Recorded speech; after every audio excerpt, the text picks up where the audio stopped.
الحمد لله وكفى والصلاة والسلام على عباده الذين اصطفى خصوصا على أفضلهم وخاتم النبيين محمد الأمين وعلى آله وصحبه أجمعين. أما بعد فقد قال الله تبارك وتعالى كما ورد في سورة البقرة: اعوذ باللہ من الشیطان الرجیم بسم اللہ الرحمن الرحیم وَإِذَا سَأَلَكَ عِبَادِي عَنِّي فَإِنِّي قَرِيبٌ أُجِيبُ دَعْوَةَ الدَّاعِ إِذَا دَعَانِ فَلْيَسْتَجِيبُوا لِي وَلْيُؤْمِنُوا بِي لَعَلَّهُمْ يَرْشُدُونَ. وقال تبارك وتعالى كما ورد في نفس السورة: وَلَن تَرْضَىٰ عَنكَ الْيَهُودُ وَلَا النَّصَارَىٰ حَتَّىٰ تَتَّبِعَ مِلَّتَهُمْ قُلْ إِنَّ هُدَى اللَّهِ هُوَ الْهُدَىٰ وَلَئِنِ اتَّبَعْتَ أَهْوَاءَهُمْ بَعْدَ الَّذِي جَاءَكَ مِنَ الْعِلْمِ مَا لَكَ مِنَ اللَّهِ مِن وَلِيٍّ وَلَا نَصِيرٍ. وقال عز وجل كما ورد في سورة الأنفال: وَأَعِدُّوا لَهُم مَّا اسْتَطَعْتُم مِّن قُوَّةٍ وَبِالرِّبَاطِ الْخَيْلِ تُرْهِبُونَ بِهِ عَدُوَّ اللَّهِ وَعَدُوَّكُمْ وَآخَرِينَ مِن دُونِهِمْ. صدق اللہ العظیم. رب اشرح لي صدری ويسر لي امری واحلل عقدۃ من لسانی یفقہوا قولی. اللهم ربنا الہمنا رشدنا واعذنا من شرور انفسنا. اللهم ارنا الحق حقا وارزقنا اتباعه وارنا الباطل باطلا وارزقنا اجتنابه. اللهم وفقنا لما تحب وترضى. آمین یا رب العالمین.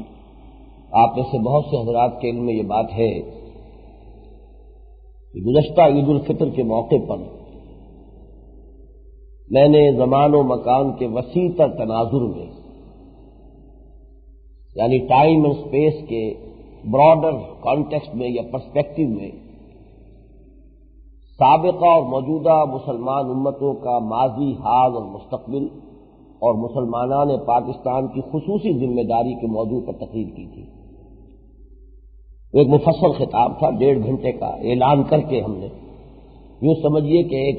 جلسہ منعقد کیا تھا. بعد میں پھر وہ موضوعات کے جو اس تقریر میں آئے تھے ان کو مزید ڈیولپ کر کے میں نے مضامین کی شکل میں روزنامہ نوائے وقت کے کالموں میں شائع کیا. اس کے بعد چند ماہ قبل وہ کتابی شکل میں بھی وہ بات سامنے آ چکی ہے. اس کا عنوان وہی ہے: سابقہ اور موجودہ مسلمان امتوں کا ماضی، حال اور مستقبل اور مسلمانان پاکستان کی خصوصی ذمہ داری. اس سال اگرچہ کوئی مفصل تقریر کا پروگرام تو نہیں تھا، لیکن خیال یہ تھا کہ عید الفطر کے موقع پر مختصر خطاب ہوگا، لیکن اس کا موضوع ہوگا نیا عالمی استعمار اور عالم اسلام. اس میں بھی میرے پیش نظر زیادہ وسیع بات تھی کہ پورے عالم اسلام کا جو معاملہ ہے، نیو ورلڈ آرڈر یا نیا عالمی استعمار جو اس عنوان سے سامنے آ رہا ہے، اس کی ایک بڑی تیز و تند گھٹا جو مغرب سے چڑھتی چلی آ رہی ہے. لیکن یہ کہ اس سے چند ہی روز قبل جو کشمیر کے مسئلے پر UN کے حقوق کمیشن، بنیادی حقوق کمیشن کے سامنے جو ہماری قرارداد کشمیر کا جو حشر ہوا، اس کی وجہ سے پھر خیال یہ تھا کہ اسپیشل فوکس جو ہے پاکستان کے حالات پر. لیکن یہ کہ چونکہ موسم خراب ہو گیا تھا اس لیے وہ گفتگو نہیں ہو پائی. آج میں وہ قرض ادا کرنا چاہ رہا ہوں اور میں چاہتا ہوں کہ بڑے ٹھنڈے انداز میں اینالائز کرتے ہوئے، حقائق کو سمجھتے ہوئے اس مسئلے پر ہم گفتگو کریں. اس لیے کہ یہ معاملہ پاکستان کا بحیثیت ملک بھی ہے اور امت مسلمہ کا بحیثیت قوم بھی ہے. اس ضمن میں سب سے پہلی بات یہ کہ یہ نیا عالمی استعمار ہے کیا، اس کی حقیقت کیا ہے. آیا یہ صرف ایک نعرہ ہے، کیچ ورڈ ہے، محض ایک لفظ ہے جو استعمال کر لیا گیا، یا اس کی کوئی حقیقت ہے؟ نیو ورلڈ آرڈر کے نام سے، جسے وہ تو صرف نیو ورلڈ آرڈر کہہ رہے ہیں لیکن ہم اسے ایک عالمی استعمار کی شکل میں دیکھ رہے ہیں. اس کی حقیقت کو میں چاہتا ہوں کہ آج اچھی طرح آپ سمجھیں اور اس کے لیے جیسے میں نے جینیسس آف پاکستان کے ضمن میں جو میری کتاب ہے استحکام پاکستان، اس میں 3 لیولز معین کیے ہیں۔ پاکستان کے وجود میں آنے کے اسباب اور عوامل کیا ہیں، اور اس میں چونکہ بہت گڑبڑ ہو جاتا ہے معاملہ، آیا مذہب کے نام پر وجود میں آیا، مذہب کے لیے آیا، یا معاشی مسئلہ تھا، یا قومی مسئلہ تھا، کیا مسئلہ تھا؟ تو وہاں میں نے اس کے 3 لیولز علیحدہ آئیڈینٹیفائی کیے ہیں اور مثال دی ہے کہ جیسے یہ پانی جو ہے ہماری زمین میں، جو حضور قرآن مبدأ حیات ہے، زندگی کا سرچشمہ پانی ہے، وجعلنا من الماء كل شيء حي، ہر شے جو زندہ ہے اس میں زندگی جو ہے وہ در حقیقت پانی کی بدولت پیدا ہوتی ہے۔ اس کے ہمارے ہاں اس دنیا میں 3 لیولز ہیں۔ ایک تو سرفیس کے اوپر پانی بہ رہا ہے، دریا ہے، ندیاں ہیں، نالے ہیں، چشمے ہیں، یہ سرفیس پر ہے جو سامنے نظر آ رہا ہے، ہر شخص کو نظر آ رہا ہے۔ ایک اس سے ذرا نیچے اترے جسے سب سوائل واٹر کہا جاتا ہے، کہیں وہ بہت ہی قریب ہوتا ہے 30-40 فٹ پر، کہیں وہ 70-80 فٹ پر ہے، جس سے کہ ہم ہینڈ پمپس کے ذریعے سے، کنووں کے ذریعے سے وہ سب سوائل واٹر جو ہے نکالتے ہیں۔ اور ایک اس سے بھی نیچے جائیں 300، 400، 500 فٹ نیچے جا کر جو ٹیوب ویلز کے ذریعے سے پانی حاصل کیا جاتا ہے، نہایت صاف شفاف، اصل حقیقت وہ ہے۔ چنانچہ بڑے شہروں میں آپ کو معلوم ہے کہ پینے کے لیے پھر پانی جو ہے وہی مناسب سمجھا جاتا ہے کہ جو اس سطح سے لیا جا رہا ہے، ورنہ سب سوائل واٹر میں بھی پالوشن ہوتی ہے، جو بھی زمین کے اوپر سیوریج وغیرہ کا نظام ہے اس کی کچھ نہ کچھ سیپیج ہوتی ہے، اس کے اندر بھی پالوشن ہے، بالکل صاف شفاف پانی تو وہاں سے آتا ہے۔ اسی طریقے سے یہ 3 لیول اس مسئلے کے ہیں کہ یہ نیو ورلڈ آرڈر ہے کیا۔ سب سے پہلے تو جسے ہم رائٹنگ آن دی وال کہیں گے، جو سامنے ہے سرفیس واٹر کی طرح، کہ ساری دنیا جانتی ہے کہ اب موجودہ دنیا USSR کی ڈس انٹیگریشن کے بعد یونیپولر ورلڈ بن چکی ہے، اور امریکہ کو اب سول سپریم پاور آن ارتھ کی حیثیت حاصل ہو چکی ہے۔ جب تک سوویت یونین تھی، بائی پولر ورلڈ تھی، 2 سپر پاورز تھی، ان کے درمیان کشمکش کشاکش جاری تھی۔ اس سے یہ کہ چھوٹی قوموں کو کچھ نہ کچھ بریدنگ سپیس ملتی تھی، اگر ایک دباتا تھا تو دوسرے سے کچھ نہ کچھ سہارا لے لیا، دوسرے کی طرف سے دھمکی آئی، خطرہ آیا تو کچھ اس کے دامن میں پناہ لے لی، تو چھوٹی قوموں کے لیے بھی کچھ نہ کچھ بریدنگ سپیس جسے کہا جاتا ہے وہ موجود تھی۔ اب معلوم ہوا کہ وہ بریدنگ سپیس اوبلیٹریٹ ہو چکی ہے، اس لیے کہ اب تو سول سپریم پاور SSP، آج سوچ رہا تھا کہ SSP ہمارے ہاں پولیس میں بھی ایک عہدہ ہے SSP، پھر سپاہ صحابہ پاکستان کا مخفف بھی SSP ہے، لیکن میں یہ SSP جو بیان کر رہا ہوں وہ سول سپریم پاور اور ارتھ، وہ امریکہ ہے۔ اس امریکہ کی قوت کے ساتھ 2 چیزوں کو اور شامل کر لیجئے۔ یونائٹڈ نیشنز آرگنائزیشن یہ گویا کہ اس کا نقاب ہے، اس کا اعلی کار ہے، بالکل یہ امریکہ کے قبضے میں ہے۔ جو بھی چیز امریکہ چاہتا ہے کہ حاصل کروں، بجائے اس کے کہ وہ اپنے نام سے حاصل کرے، وہ یونائٹڈ نیشنز کے حوالے سے اس کو گویا کہ جنرلائز کر کے، گویا کہ ورلڈ کمیونٹی آف نیشنز جو ہے اس کے حوالے سے ہم بات کر رہے ہیں، یہ امریکہ کی بات نہیں ہے۔ یہ صرف ایک نقاب ہے، اس کے سوا اس یونائٹڈ نیشنز کی کوئی حیثیت نہیں۔ اور دوسری بات یہ کہ اسرائیل کی حفاظت کو اس امریکہ نے اپنا جزو ایمان بنایا ہوا ہے، گویا کہ وہ تو اس کا دین و ایمان ہے در حقیقت، اسرائیل کی حفاظت، اس کا تحفظ، اس کی سرپرستی۔ اس کے ضمن میں اس وقت صرف 2 حوالے دینے چاہوں گا۔ ایک تو خلیج کی جنگ کے فوراً بعد شوارزکرافٹ جنرل، جو اس کا چیف جو انچارج تھا، اس کا بیان آ گیا تھا، اور میں نے کئی بار اس کا تذکرہ کیا ہے کہ اصل میں فوجیوں ہی کی زبان سے حقیقتیں نکل جاتی ہیں، سیاستدان تو ایسی حقیقتیں جو ہے زبان پر نہیں لاتے، لیکن انہوں نے صاف کہہ دیا کہ ہم نے یہ جنگ لڑی تھی اسرائیل کی تحفظ کے لیے، ہمارے پیش نظر کوئی اور مقصد نہیں تھا۔ یہ ایک بہت بڑا اعتراف ہے، نکل جاتی ہے جس کے منہ سے سچی بات مستی میں، فقیہ مصلحت بھی سے وہ رند بادہ خارج شاہ، تو سپاہی کی زبان سے، فوجی کی زبان سے وہ حقیقت نکل آئی۔ لیکن اس سے بھی زیادہ حیرتناک بات یہ ہے کہ خلیج کی جنگ کے بعد ایک کتاب نکسن کی آئی ہے مارکیٹ میں، سیز دی مومنٹ، یعنی یہ کہ اس وقت جو بھی حالات ہیں اور جو مرحلہ ہے، ہمیں اگر اس کو مضبوطی کے ساتھ نہ تھاما اور اس سے ہم نے پورے طور پر استفادہ نہ کیا، بھرپور اس کو ایکسپلائٹ نہ کیا، تو گویا کہ پھر یہ موقع ہاتھ نہیں آئے گا۔ بلکہ اس لفظ کے حوالے سے تو مجھے یاد آیا کہ کبھی جب ایسٹ پاکستان کا فال ابھی ہونے والا تھا، اس سے پہلے کی جو فضا تھی،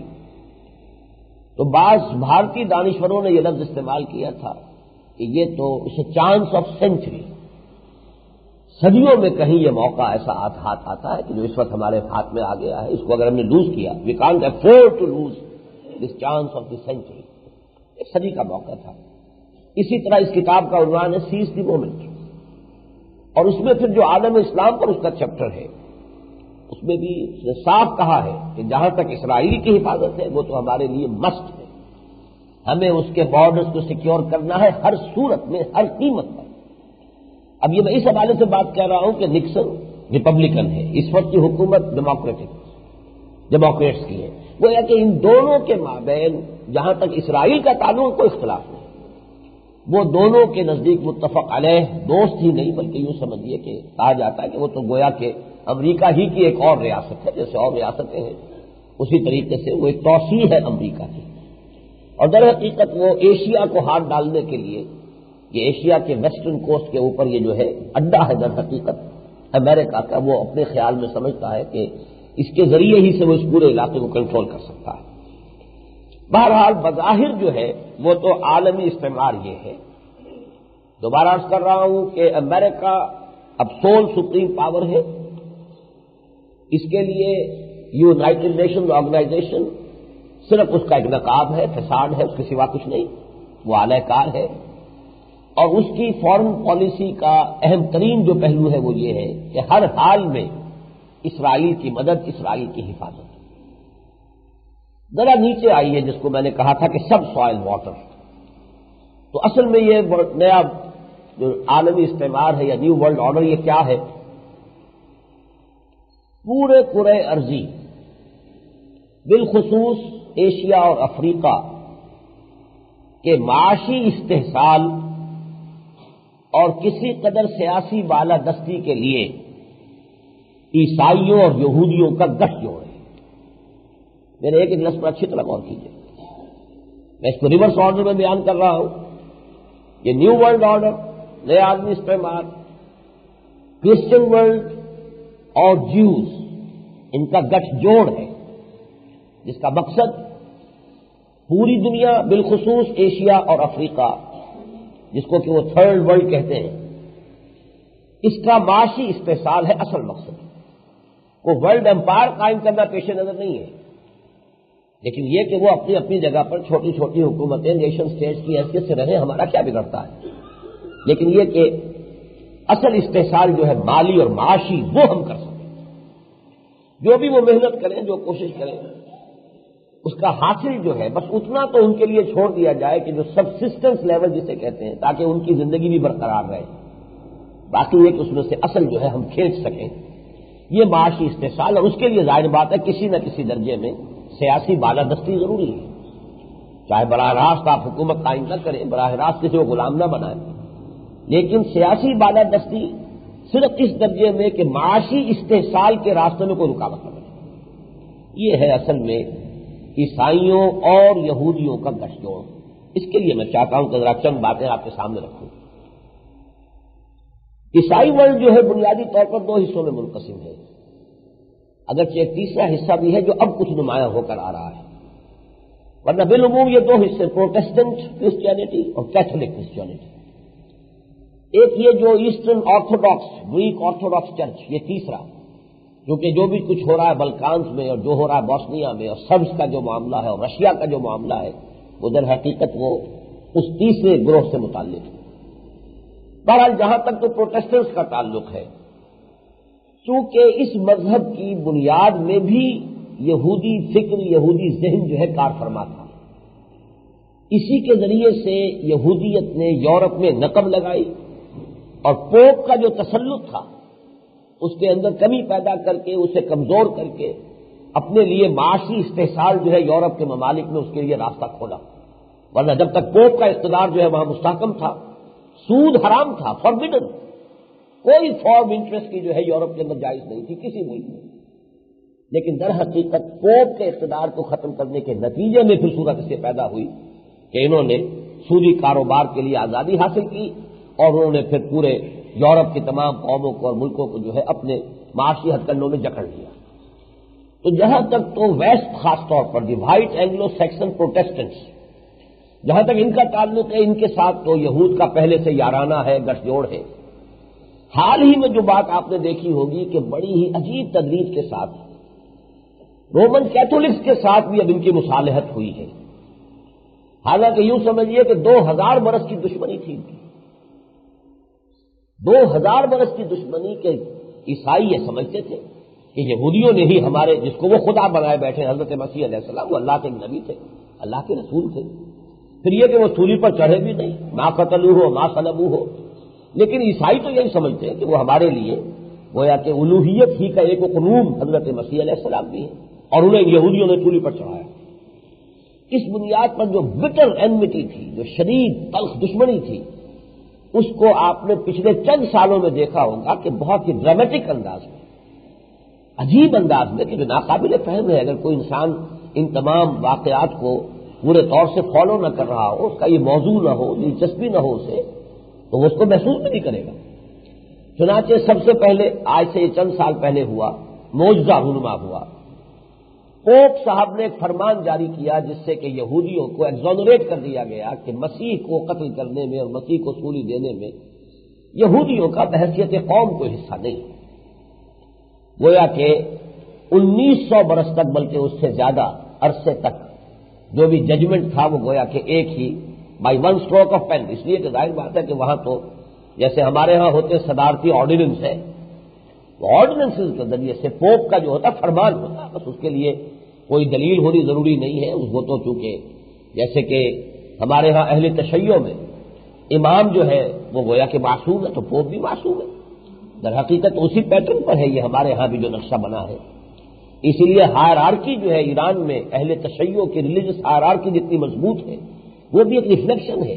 عیسائیوں کا جو یہ پاپائیت کا نظام ہے، اس کی جو تنظیم ہے، جو گریڈیشن ہے وہاں، جو وہ منظم ہے، بالکل اسی کا ایک نقشہ ہے، بہت مماثلت ہے ان کے مابین۔ تو پوپ نے ایک ڈیکری کے ذریعے سے یہودیوں کو بری کر دیا کہ ہمارے خدا کے قتل میں اور اس کو صلیب دینے میں یہودی قوم جو ہے بحیثیت قوم مجرم نہیں ہے۔ دوسری بات، یہ ابھی کچھ ہی دنوں قبل کی بات ہے، ویٹیکان نے اسرائیل کو تسلیم کر لیا۔ یہ گویا کہ اب جو پیچ ورک ہو رہا ہے، جس طریقے سے کہ وہ پرانی دشمنیوں کے اوپر یہ زخم رکھے جا رہے ہیں، زخموں پر برہم رکھے جا رہے ہیں، مندمل ہو رہے ہیں زخم، ویٹیکان نے تسلیم کر لیا اسرائیل کو۔ اور ویٹیکان چونکہ یہ بھی چھوٹی سی مذہبی ریاست ہے، اس کے بھی سفیر ہوتے ہیں، اس کے سفارت خانے ہوتے ہیں، اس کا سفارت خانہ جو ہے اب یروشلم میں عین اسی شہر میں کھلنے والا ہے جس کو کہ اسرائیل جو ہے وہ اپنا صدر مقام بنانا چاہتا ہے، وہاں پر پوپ کا ویٹیکان کا سفارت خانہ کھل جائے گا۔ تیسری بات، ابھی جو گئے تھے اسحاق رابین صاحب، اور یہ پہلے تو کلنٹن سے مل کر آئے، واپسی پر پوپ سے ملاقات فرما کر آئے، اسرائیلی وزیر اعظم۔ اور میں کل پورے طور سے فالو نہیں کر سکا، اس لیے کہ میں نے جب ریڈیو آن کیا ہے تو وہ کچھ بات گزر چکی تھی، آدھی میں نے سنی ہے بی بی سی سے، کہ کوئی شے ہے کہ جو حوالے کی ہے اسحاق رابین نے پوپ صاحب کو، یہ کہتے ہوئے کہ یہ 3000 برس تک تو اس کی حفاظت ہم نے کی ہے، یہ امانت اب میں آپ کے حوالے کر رہا ہوں، اب آپ کے ذمے اس کی حفاظت۔ میں نے آج صبح بڑی کوشش کی، عبد الکریم عابد صاحب سے بھی معلوم کرانا چاہا کہ شاید بی بی سے سنتے ہوں، وہ ہمارے چونکہ جو صحافی ہیں ان سے انہی سے روابط ہیں، انہوں نے بھی نہیں سنا۔ پھر محمود مرزا صاحب سے میں نے بات کی، انہوں نے بھی نہیں سنا۔ لیکن یہ کہ ایئر کموڈور طارق مجید صاحب سے مجھے توقع تھی کہ وہ، لیکن ان سے رابطہ نہیں ہو سکا۔ لیکن 3000 برس سے یقین کے ساتھ میں کہہ رہا ہوں کہ میں نے سنا ہے کہ 3000 برس تک تو اس کی حفاظت ہم نے کی ہے، یہ امانت ہے، اب یہ آپ کے حوالے ہے۔ یہ گویا کہ اس عیسائی اور یہودی گٹھ جوڑ کا وہ نقطۂ عروج ہے کہ اب گویا کہ کوئی مشن جو ہے وہ یہودی حوالے کر رہے پوپ صاحب۔ اب 3000 برس کو جب تاریخی پرسپیکٹو میں آپ لے جائیں گے تو وہ حضرت سلیمان کا اور حضرت داؤد کا دور حکومت ہے، جو ان کا گویا کہ گولڈن ایرا ہے، اس لیے کہ 900 قبل مسیح، 1000 قبل مسیح سے کچھ 900 قبل مسیح تک یہ دور ہے جس میں کہ حضرت طالوت، حضرت داؤد، حضرت سلیمان علیہ السلام کا دور حکومت ہے۔ اس حوالے سے کوئی اس وقت کی چیز ہے، میں نہیں کہہ سکتا کہ وہ ٹیمپل آف سولومن کی بات ہو رہی ہے، شاید اس کی کوئی کنجی دی گئی ہے، اس لیے کہ بہرحال حضرت سلیمان، حضرت داؤد جو ہے وہ تو ان کے نزدیک بھی، عیسائیوں کے نزدیک بھی محترم ہے۔ جھگڑا تو یہودیوں کے اور عیسائیوں کے درمیان صرف حضرت مسیح کی شخصیت کا ہے۔ اولڈ ٹیسٹمنٹ جو ہے وہ تو دونوں کے مابین مشترک ہے، باقی حضرت مسیح سے قبل کے تمام انبیاء دونوں کے مشترک ہیروز ہیں، وہ بلکہ ہم بھی ان میں شامل ہیں، ہمارے نزدیک بھی وہ محترم شخصیتیں ہیں، تمام انبیاء تھے بنی اسرائیل کے۔ حضرت ابراہیم علیہ السلام ظاہر بات ہے کہ حضور صلی اللہ علیہ وسلم کے بھی جد امجد ہیں، اور حضرت موسیٰ کی بھی جد امجد ہے، اور حضرت عیسیٰ بھی اپنی والدہ کی طرف سے انہی کی نسل سے ہیں۔ اس حوالے سے یہ میں نے صرف یہ بات آپ کے سامنے رکھ دی ہے کہ یہ گٹھ جوڑ کی تکمیل اب ہو رہی ہے کہ ویسٹ کا جہاں تک تعلق ہے، وائٹ اینگلو سیکسن پروٹیسٹنٹس، وہ تو پہلے ہی یہود کے گویا کے الائز کی حیثیت رکھتے تھے، میں اس سے اگلا لفظ استعمال کروں گا تیسری سطح پر، لیکن اب یہ ہے کہ کیتھولک ورلڈ بھی پورے طور پر ہم آہنگ ہو چکی ہے، اور جس کو میں کہہ رہا ہوں کہ اصل میں یہ یہودیوں اور عیسائیوں کی سازش ہے تاکہ کل روئے ارضی کا معاشی استحصال، خصوصاً ایشیا اور افریقہ کے جو ڈیولپنگ کنٹریز ہیں جن کے ریسورسز ہیں لیکن ان کے اپنی جو ہے اپنی ٹیکنالوجیز اتنی ڈیولپ نہیں ہے کہ اپنے ریسورسز کو صحیح طور پر خود استعمال کر سکیں، لہذا وہاں سے ملائی کھینچ لی جائے اور تلچھٹ ان کے لیے چھوڑ دی جائے۔ یہ لفظ اچھی طرح میں بعد میں تیسری سطح پر اس کی مزید وضاحت کروں گا۔ اب آئیے تیسرے لیول پر یہ عالمی استعمار کیا ہے۔ تیسرا جو لیول ہے جو میں نے کہا تھا کہ وہ پانی کے جو 300، 400، 500، 600 فٹ نیچے سے نکالا جاتا، صاف شفاف، اصل حقیقت یہ ہے کہ یہ زائنزم کا سارا کھیل ہے۔ پوری عیسائی دنیا بھی اس وقت ان کی آلہ کار ہے، اور امریکہ خود ان کا آلہ کار ہے۔ وہ سرپرست نہیں ہے یہود کا آلہ کار ہے، لیکن یہ کہ خود نخچیر کے دل میں ہو پیدا ذوق نخچیری، ایک شکل وہ بھی ہوتی ہے کہ پتہ نہیں چلتا، وہ سمجھ یہ رہے ہیں کہ ہم انہیں پروٹیکٹ کر رہے ہیں، ہم ان کے سپورٹر ہیں، حقیقت میں ان کے آلہ کار ہیں۔ ورلڈ زائنزم ہے کہ جو سوار ہے در حقیقت اس وقت ورلڈ آف کرسچینٹی کے اوپر، اور یہ سارا جو ہے زائنزم کا کھیل ہے۔ 1897 سے شروع ہوا ہے اور 1997 میں یہ اپنے کسی کلائمیکس تک جانے والا ہے۔ ان 2-3 سال کے اندر یہ سمجھ لیجئے کہ اس کا کوئی منطقی جو نقطہ عروج ہے وہ سامنے آنے والا ہے۔ بہرحال اس کے لیے میں چاہتا ہوں کہ خاص طور پر حوالہ آپ کو دوں، نیو ٹیسٹمنٹ جو ہے، بائبل جو کہلاتی ہے انجیل مقدس، اس کے 2 بڑے بڑے حصے، old testament, new testament. Old testament میں بھی پہلی 5 کتابیں ہیں بکس آف موسیس، جو حضرت موسیٰ علیہ السلام کے صحیفے، بہرحال ان میں جو تحریف ہوئی جو ہوئی وہ، لیکن یہ کہ وہ کہلاتے ہیں بکس آف موسیس۔ اس کے بعد جو اور انبیاء ہیں بنی اسرائیل کے، ان کے صحیفے ہیں، انہی میں زبور بھی شامل ہے۔ ہر نبی سے اللہ تعالیٰ نے ظاہر بات ہے کوئی نہ کوئی تو آخر وحی ہوتی رہی ہے، کوئی مخاطبہ مکالمہ ہوتا رہا ہے، تو اس کا ریکارڈ ہے، ہر نبی کے حوالے سے ایک ایک کتاب جو ہے اس میں شامل ہے۔ اس پر تو ختم ہو جاتی ہے اولڈ ٹیسٹمنٹ۔ نیو ٹیسٹمنٹ جو ہے اس میں پہلے 4 اناجیل اربعہ ہیں، گاسپلز، سینٹ میتھیو کی ہے، سینٹ جان کی ہے، سینٹ لیوک کی ہے، سینٹ مارکس کی ہے۔ یہ 4 گاسپلز ہیں، یہ تو گویا کہ حضرت مسیح علیہ السلام کے حوالے سے، اس میں حضرت مسیح علیہ السلام پر جو وحی آئی وہ بھی ہے، اس میں حضرت مسیح علیہ السلام کے اپنے مواعظ بھی ہیں، اس میں حضرت مسیح علیہ السلام کی سیرت بھی ہے۔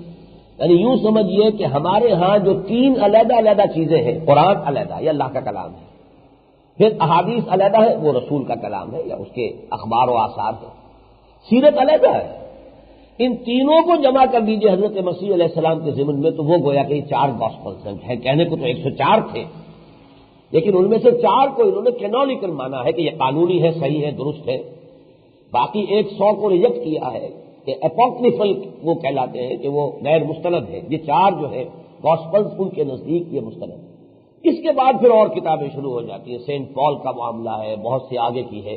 آخری کتاب جو ہے وہ ریولیشنز ہے، مکاشفات یوحنا،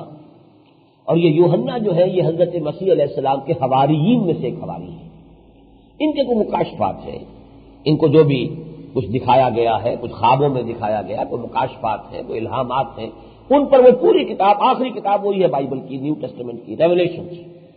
مکاشفات یوحنا کی، اس میں ایک شکل دکھائی گئی ہے کہ ایک بہت بڑا درندہ نہایت خونخوار جس کے 7 سر ہیں اور 10 سینگ ہیں، نہایت خوفناک، اس پر سوار ہے ایک عورت۔ یہ ایک تمثیل ہے جو دکھائی گئی ہے، اور اس کے ذریعے سے بہت بڑا ہیلک آنے والا ہے دنیا کے اندر، بڑی تباہی آئے گی۔ وہ ساری چیزیں کہ جو احادیث میں آئی ہیں، جس کو کہ کتاب الملاحم، الملحمۃ العظمی، پھر المسیح الدجال، ہم ان حوالوں سے جن چیزوں کو جانتے ہیں، ان مکاشفات میں صرف ٹرمینالوجی مختلف ہے، باتیں وہی ہیں۔ الملحمۃ العظمی کا تذکرہ آرمیگڈون کے نام سے بہت بڑی جنگ ہوگی between the forces of evil and good, بہت بڑی جنگ ہوگی، اور اس کی جگہ بھی معین کی ہوئی ہے۔ وہ جگہ جو ہے وہ لبنان کا زیری علاقہ ہے، وہی کہ جو سب سے زیادہ اسرائیل کا اور جو لبنان کا جو اس وقت جو تصادم کی جگہ بنی رہتی ہے مستقل، کہ یہاں سے اس جنگ کا آغاز ہوگا۔ بہرحال یہ تمام چیزیں جو ہیں اس میں جو تصویر دکھائی گئی ہے، وہ بیسٹ، وہ در حقیقت اس وقت کا نیو ورلڈ آرڈر، اور اس پر سوار وہ عورت جو ہے وہ در حقیقت یہود ہے، اور یہ صحیح ترین تعبیر ہے۔ قرآن مجید نے جو نقشہ کھینچا یہودیوں کا کہ اے مسلمانوں، یہ کبھی تم سے کھلے میدان میں جنگ نہیں کریں گے، الا فی قرى محصنۃ او من وراء جدر۔ ان دونوں چیزوں کو ہمارے ہاں کے دیہاتی لوگ خوب سمجھ سکتے ہیں کہ دیہات میں جب کوئی کسی محلے میں کسی گاؤں میں کوئی لڑائی ہو جاتی تھی تو لڑائی میں مرد تو جو ہے گلیوں میں لاٹھیوں کے ساتھ ایک دوسرے سے مقابلہ کرتے تھے، اور عورتیں جو ہے اوپر سے پتھر پھینکتی تھیں۔ وہ نقشہ جو ہے کہ لڑائی ہو رہی ہے، ظاہر بات ہے کہ عورتیں میدان میں لاٹھی لے کر تو نہیں آئیں گی، مقابلے کے لیے تو نہیں آئیں گی، لیکن ان کا بھی ایک حصہ ہوتا تھا۔ تو دیواروں کے پیچھے سے بیٹھ کر کوئی تیر اندازی کر دینا، یا یہ کہ منہ کے تھوکوں سے بجھانے کی کوشش کرنا، یریدون ان یطفئوا نور اللہ بافواہہم، سازشوں کے ذریعے سے معاملہ جو ہے اللہ کے دین کو ناکام بنانا اور حضور صلی اللہ علیہ وسلم کے مشن کو ناکام بنانا، یہ 2 مرتبہ قرآن میں یہود کے لیے آیا ہے۔ جیسے کہ سورہ توبہ میں آیا، یریدون ان یطفئوا نور اللہ بافواہہم ویابی اللہ الا ان یتم نورہ ولو کرہ الکافرون، اور یہی مضمون پھر تھوڑے سے لفظی فرق کے ساتھ آیا سورہ صف میں، یریدون لیطفئوا نور اللہ بافواہہم واللہ متم نورہ ولو کرہ الکافرون، یہ اپنے منہ کی پھوکوں سے بجھانا چاہتے ہیں۔ تو وہ جو کردار ہے عورتوں کا کہ لڑائی کے اندر ان کا جو رول ہوا کرتا تھا، اس حوالے سے ریولیشنز میں وہ 20 جو ہے وہ در حقیقت اس وقت کی جو بھی یہ طاقت بن چکی ہے، آپ کو معلوم ہے جو قوت اس کے پاس ہے، جو ہتھیار ان کے پاس ہے،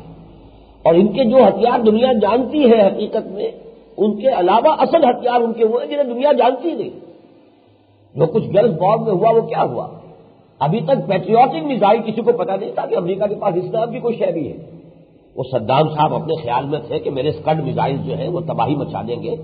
اور اس کی بنا پر کامیابی کا جو ہے وہ میں ڈنکے بجاتا ہوا، اور پھر جب فوجوں کا معاملہ ہوگا تو میرے پاس تو وہ فوج ہے کہ جو ایران وار کے اندر پوری طریقے سے سرد و گرم چشیدہ ہے۔ یہ تو میدان کے لوگ ہیں، امریکی کہاں مقابلہ کر سکیں گے؟ تبھی اس نے کہا تھا کہ جب ڈیڈ باڈی بیگز پہنچنے شروع ہو گئے امریکہ میں تو وہاں تلکا مچ جائے گا۔ لیکن امریکہ نے کیا کیا؟ ایک طرف تو پیٹریوٹک میزائل سے اسکڈز کو ناکام بنا دیا، جو ابھی تک نہیں معلوم تھا کہ کیا ہے۔ جس طرح افغانستان کے جنگ میں فیصلہ کن چیز اسٹنگر میزائل بنا تھا، اس سے پہلے معلوم ہی نہیں تھا اسٹنگر کس بلا کا نام ہے۔ تو ان کے پاس جو سوفسٹیکیٹڈ اور جو ریسنٹ سے ریسنٹ، وہ تو ایسا کرتے ہیں کہ جو ان کے ہتھیار ان کے حساب سے آبسولیٹ ہو جاتے ہیں وہ بیچتے ہیں، ہمیں لے جاؤ، اپنی پوری ملکی جو ہے آمدنی ہمارے قدموں میں ڈال دو اور لے جاؤ، یہ جو ہمارے لیے بیکار ہو چکے ہیں، ہم تو اس سے آگے کے ہتھیار بنا چکے ہیں۔ لہذا اس حوالے سے سمجھ لیجیے کہ جو بھی کچھ ہم جا کے بھیک مانگ کر لے آتے ہیں، جو بڑا کارنامہ سمجھتے ہیں، F-16 کب سے یہ مسئلہ چل رہا ہے، وہ F-16 کے باپ بنا کر بیٹھے ہوئے ہیں۔ F-16 تو اب ان کے نزدیک تو بہت پرانی شے ہے۔ جس قسم کے جہاز آئے ہیں عراق پر حملے کے وقت، ان کا کوئی تصور نہیں تھا دنیا کے سامنے، جس قسم کی وہ مشینیں تھیں۔ تو بہرحال اس کو جان لیجیے کہ یہ وہ بیسٹ ہے جس کے کہ 7 سر ہیں اور 10 جو اس کے سینگ ہیں، اور اس درندے کے اوپر سوار ہے یہودی۔ یہ ہے نیو ورلڈ آرڈر، حقیقت میں زائنزم، یہودیت کا یہ کھیل ہے، اور اس کا جو بھی ڈراپ سین ہونے والا ہے اس پر تو میں اپنی اس کتاب میں موجودہ اور سابقہ مسلمان امتوں کا ماضی حال و مستقبل تفصیل سے بیان کر چکا ہوں، اب اس کی تفصیل میں جانے کا موقع نہیں ہے۔ اس میں جو کچھ میں عرض کرنا چاہتا تھا وہ صرف یہ ہے کہ یہ نیو ورلڈ آرڈر ہے کیا حقیقت میں، اس کو آپ سمجھ لیں۔ اس حوالے سے یہ جس طرح سوار ہے اس وقت ویسٹ کے اوپر، اور اب جس طرح انہوں نے جو کیتھولکس کے ساتھ بھی اپنی مفاہمت کر لی ہے، ہم آہنگی ہو گئی ہے، تو گویا کہ اب تو وہ ان کے اوپر سوار ہے اور یہ جو ہے ان کے ٹولز بن کر کام کریں گے۔ یہ ہے در حقیقت یہ نیا جو ورلڈ آرڈر ہے۔ اب آئیے کہ دوسرا مرحلہ جو میری گفتگو کا ہے ہم اس کی طرف آئیں۔ اس نیو ورلڈ آرڈر کا ریسیپشن یا ریجیکشن، استقبال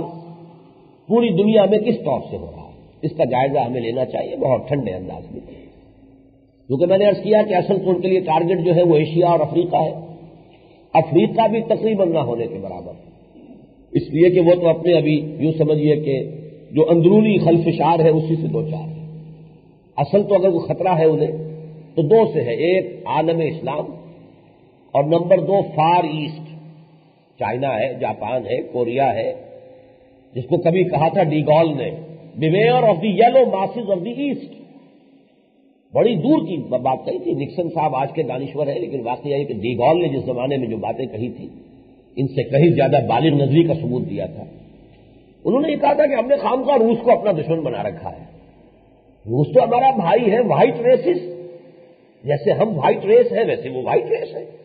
اس کے ساتھ جو ہے ہمارا کوئی جھگڑا نہیں ہے، ہم نے خامخواہ غلط جو ہے انیمی اپنا بنا لیا ہے۔ Beware of the yellow masses of the east, وہ مشرق کے جو ہے وہ زرد روح زرد فام، یہ خوفناک جو تعداد کے اعتبار سے بھی واقعہ یہ ہے کہ ان کی تعداد کا جب تصور آپ کرتے ہیں تو اس سے آدمی خامخواہ جو ہے کب کبھی تاری ہوتی ہے، تو ان سے گھبراؤ، اصل میں تو قابل حذر اگر ہے تو وہ yellow masses of the east. بہرحال یہ سمجھ لیجئے کہ اس نیو ورلڈ آرڈر کے لیے اصل کوئی ری ایکشن، کوئی اگر اس میں ریزسٹنس آ سکتی ہے تو ان دو کے حوالے سے۔ تو میں یہ چاہتا ہوں کہ سب سے پہلے ہم جائزہ لے لیں عالم اسلام کا۔ بڑے ہی افسوس کے ساتھ عرض کر رہا ہوں میں، بہت افسوس کے ساتھ، عالم اسلام کا جو افضل ترین حصہ ہے دینی اعتبار سے وہ عالم عرب ہے۔ حضور خود عرب تھے صلی اللہ علیہ وسلم، اس بنا پر جو انہیں فضیلت حاصل ہے بہرحال ہم گرج نہیں کر سکتے، یہ تو اللہ کی دی ہوئی فضیلت ہے، اللہ نے ان کو دی ہے، ان میں سے تھے محمد الرسول اللہ صلی اللہ علیہ وسلم۔ پھر ایک اور بہت بڑی فضیلت کہ یہ کتاب ان کی مادری زبان میں ہے، قرآن، جس کے لیے سمجھنا ان کے لیے نہایت آسان ہے، ان کی اپنی کتاب، اپنی زبان، اپنا ادب۔ لیکن یہ کہ اس وقت جو صورتحال ہے نہایت افسوسناک، نہایت تکلیف دہ، وہ یہ ہے اصل جو عالم عرب ہے وہ سربسجود ہو چکا ہے اور پوری طرح شکنجے میں آ چکا ہے نیو ورلڈ آرڈر۔ اس کا تو اب کوئی علیحدہ سے کوئی نہ موقف ہے، نہ کوئی مقام ہے، نہ کوئی حیثیت ہے، نہ کوئی رائے ہے، پوری طرح شکنجے میں ہے۔ اس گلف وار کا نتیجہ جو نکلا ہے وہ یہ ہے کہ مڈل ایسٹ پوری طرح اس نیو ورلڈ آرڈر کے شکنجے میں ہے، گرپ میں، اور اکثر و بیشتر، بلکہ کیا کوئی شاذ ہی میں بعد میں بیان کروں گا، دو ایکسیپشنز ہیں، ورنہ پورے عالم عرب کی حکومتیں سربسجود ہیں اس نیو ورلڈ آرڈر کے سامنے۔ میں یہ لفظ جان بوجھ کے استعمال کر رہا ہوں، کوئی مفاہمت کا لفظ اسے کہا جا سکتا، مفاہمت ہوتی ہے ایکولز کے مابین، دوستی ہوتی ہے برابری کی سطح پر، یہ تو سربسجود ہے۔ ہاں، تمام عرب ممالک میں کچھ فنڈامنٹلسٹ نوجوان ہیں، لیکن آپ دیکھ رہے ہیں کہ کس طریقے سے دیوانہ وار وہ اپنی جانیں تو نشاور کر رہے ہیں، لیکن بہرحال اس سے بننے والی تو کوئی بات نظر نہیں آ سکتی۔ آج ہی کے اخبار میں آپ نے پڑھا ہوگا 57 الجزائر کے اندر ایک دن میں 57 جو ہے وہ فنڈامنٹلسٹ ان کو ختم کیا گیا، 9 کو پھانسی سنائی گئی ہے مصر میں اس الزام میں کہ انہوں نے مصری وزیر اعظم پر قاتلانہ حملہ کیا تھا، اور یہ سب سمری ٹرائلز ہوتے ہیں، ملٹری کورٹس ہیں، اور وہاں کے بارے میں کہیں آپ مغربی میڈیا میں نہیں پڑھیں گے کہ یہ کوئی بنیادی حقوق کی بات ہو رہی ہے اور انسانی حقوق کا جو ہے وہ تقاضا پورا ہو رہا ہے کہ نہیں ہو رہا ہے، کہیں نہیں۔ وہ تو ان کے ڈبل سٹینڈرڈز جو ہے وہ ازہر میں شمس ہے، علم نشہ ہے، جمہوریت جمہوریت جمہوریت، لیکن الجزائر میں جمہوریت آ رہی تھی، اس کا راستہ روک دیا گیا۔ معلوم ہوا کہ اصل شے تو ہے ہمارا مفاد، ہماری مصلحت، ہم ہے، ہماری طاقت۔ میں تو حیران رہ گیا جب بیگم عابدہ حسین نے ابھی پچھلے دنوں جب کراچی میں بھی گیا ہوا تھا، جو میر خلیل الرحمان کی وہ برسی کے موقع پر کچھ جلسے انہوں نے منعقد کیے تھے، اور عالم اسلام کے مسائل کا چونکہ عنوان دیا تھا، اس لیے میں بھی اس میں شریک ہو گیا۔ وہاں جو بات کہی انہوں نے کہ انہوں نے کسی جنرل کا حوالہ دیا تھا، غالباً پاول کا، وہ پاول کو جو ان کا غالباً ملٹری سیکرٹری تھا، وزیر دفاع کی حیثیت رکھنے والا، اس سے جب بات ہوئی سے ہم نے کہا کہ یہ آپ کیا کرتے ہیں کہ ایک جگہ پر آپ کا کچھ اور معیار ہے اور دوسری جگہ کچھ اور ہے؟ بتا یہ ہے ٹھیک ہے، ہم ہیں، ہماری طاقت ہے، اصل شے یہ کہ ہماری مصلحت کیا ہے، اس پر پالیسی بنے گی۔ یہ اخلاقی واز جو ہے اب ہم سننے کے لیے تیار نہیں، بالکل بھی ایبسولوٹلی کوئی اس کے اندر جس کو آپ کہتے ہیں کہ نو منسنگ آف ورڈز، خام کا کوئی اور ایسے ویسے الفاظ جو ہیں اس کے ذریعے سے اپنی بات پر پردہ ڈالنے کی کوشش نہیں تھی، صاف بات کہی۔ تو یہ ہے اصل معاملہ عالم اسلام کا، اگرچہ نصف تو نہیں ہے، نصف بہتر کا لفظ میری زبان پر آ رہا تھا، وہ نصف نہیں ہے، وہ عددی اعتبار سے عالم اسلام کا 1/6 ہے۔ 120 کروڑ میں سے جو کہ کل امت مسلمہ بلکہ 130 کروڑ، اس میں سے عالم عرب جو ہے بمشکل 20 کروڑ بنیں گے، تو 1/6 1/7 ہے، لیکن یہ کہ فضیلت کے اعتبار سے وہ ہمارا بہتر حصہ ہے دینی اعتبار سے۔ لیکن یہ کہ اس کا حال اس وقت کیا ہے، 3 الفاظ میں نے اپنے ہاں لکھے تھے، پوری طرح اس نئے استعمار کے شکنجے میں ہے۔ نمبر 1، نمبر 2 تمام حکومتیں سربسجود، نمبر 3 کچھ بنیاد پرست نوجوان ہیں جو جانیں دے رہے ہیں، قربانیاں دے رہے ہیں، اگرچہ ان کے ہاں بھی سینس آف ڈائریکشن نہیں ہے، طریقہ کار کے بارے میں ذہن واضح نہیں ہے، جوش ہے، جذبہ ہے، جوش اور جذبے سے قربانیاں وہ دے رہے ہیں، جانیں دے رہے ہیں، پروانہ وار نچھاور ہو رہے ہیں، لیکن یقیناً یہ کہ اس سے کوئی نتیجہ بظاہر تو برآمد ہوتا نظر نہیں آ رہا۔ یہ جو کچھ ہو رہا ہے وہاں، میں اپنی اس کتاب میں واضح طور پر حوالے دے چکا ہوں احادیث نبویہ کے، یہ فینومینن ابھی اور بڑی انتہا کو پہنچنے والا ہے، شدید ترین عذاب جو ہے اللہ کا وہ اسی علاقے پر اور انہی عرب مسلمانوں پر آنے والا ہے، اور وہ بالکل لاجیکل بات ہے، جن کے رتبے ہیں سوا ان کی سوا مشکل ہے، جن کی فضیلت زیادہ تھی، اگر ان کی مادری زبان میں اللہ کا کلام موجود ہے، اللہ کی کتاب موجود ہے، پھر بھی انہوں نے اس کی طرف اپنی پیٹھ رکھی ہے، اس کے باوجود کہ مغربی استعمار سے انہیں نجات ملی، آزادی حاصل ہوئی۔ جب ہمیں آزادی حاصل ہوئی اس کے آس پاس ہی آزادی تمام عالم اسلام کو حاصل ہو گئی، لیکن انہوں نے اپنا قبلہ جو ہے وہ درست نہیں کیا، انہوں نے اللہ اور اس کے رسول صلی اللہ علیہ وسلم کی لائی ہوئی ہدایت کو اپنا امام نہیں بنایا، بلکہ وہی مغربی تہذیب، وہی مغربی نظام، یا امریکہ یا روس کسی ایک کے جو ہے وہ حاشیہ نشین رہے اور کسی ایک کے آلہ کار بنے، تو ظاہر بات ہے کہ بدترین سزا کے وہی مستحق ہیں، اور اسی کی خبریں ہیں کہ جو احادیث میں ہیں، جن کو میں اپنی کتاب میں تفصیل سے بیان کر چکا ہوں۔ اس عالم عرب میں استثناء صرف 2 ملک ہیں اس وقت، ایک لیبیا ہے، لیکن وہ صدر قذافی صاحب جو ہے وہ تو ایک نیم پاگل آدمی کی حیثیت سے، یا تو وہ ہے پھر واقعی نیم پاگل یا مشہور کر دیے گئے۔ بہرحال جو بھی میں نے بھی چند دن وہاں گزارے ہیں، آج سے چند سال پہلے ان کا جو ایک خاص جشن ہوتا ہے سالانہ، اس میں چونکہ انہوں نے قرآن کا عنوان دیا تھا، قرآنک تھیم، تو مجھے دعوت آئی، میں بھی گیا تھا، لیکن میں دیکھ کر آیا کہ وہاں اور سب کچھ ہے، قرآن کا وجود کوئی نہیں ہے، بدترین جس کو کہا جاتا ہے استبداد کی کیفیت۔ حال یہ تھا وہاں ہمیں بتایا گیا کہ کوئی شخص اگر 5 وقتہ نماز مسجد میں پڑھتا ہے تو وہ اپنی 5 نمازیں مختلف مسجدوں میں جا کر ادا کرے گا، مبادا رپورٹ ہو جائے کہ یہ شخص 5 وقت کا نمازی ہے، اور پھر اس کی جو ہے وہ شامت آ جائے۔ یہ حال وہاں پر دین کے اعتبار سے صرف نماز روزے کی حد تک بھی حشری ہے کہ اگر کسی شخص کے بارے میں معلوم ہو جائے یہ 5 وقتہ نمازی یہ مسجد میں آتا ہے تو پھر اس کی خیر نہیں ہے۔ لہذا کوئی مسلمان اگر چاہتا ہے کہ وہ نماز پڑھے 5 وقت با جماعت، تو وہ فجر کسی مسجد میں جائے گا، ظہر کسی اور مسجد میں جائے گا، اور عصر کسی اور مسجد میں جا کر پڑھے گا، مبادہ رپورٹ ہو جائے گا یہ 5 وقت کا نمازی، اور یہی گویا کہ اس کے غائب ہو جانے کے لیے کافی سبب ہو جائے۔ بہرحال اس لیے میں اس کو اس وقت جس کو اب میں یوں کہوں گا کہ نہ ہیوں میں نہ شیوں میں ان کا کوئی تذکرہ جو ہے اس معاملے میں، اس میری بحث میں صرف میں نے حوالہ دیا ہے، باقی اس سے آگے میں نہیں جانا چاہتا۔ اور غالباً یہی وجہ ہے کہ ایک حد سے آگے مغربی استعمار اس کو چھیڑ بھی نہیں رہا، اس لیے کہ کوئی اندیشہ تو اس سے ہے نہیں، وہ جو بھی ہے انسرکل ہو کر اپنے ہی خول کے اندر بند ہو کر رہ گیا ہے، وہاں سے کوئی بنیاد پرست قوت کے ابھرنے کا کوئی امکان نہیں۔ دوسرا استثناء جو ہے سوڈان ہے۔ سوڈان میں بھی اگرچہ واقعہ یہ ہے کہ جو کچھ خبریں مل رہی ہیں، میرا جانا نہیں ہوا ہے وہاں، لیکن جو خبریں مل رہی ہیں حوصلہ افزا ہیں، لیکن ایک تو اس اعتبار سے کہ ملک چھوٹا ہے، پھر یہ کہ وہاں بھی ایک خانہ جنگی جو ہے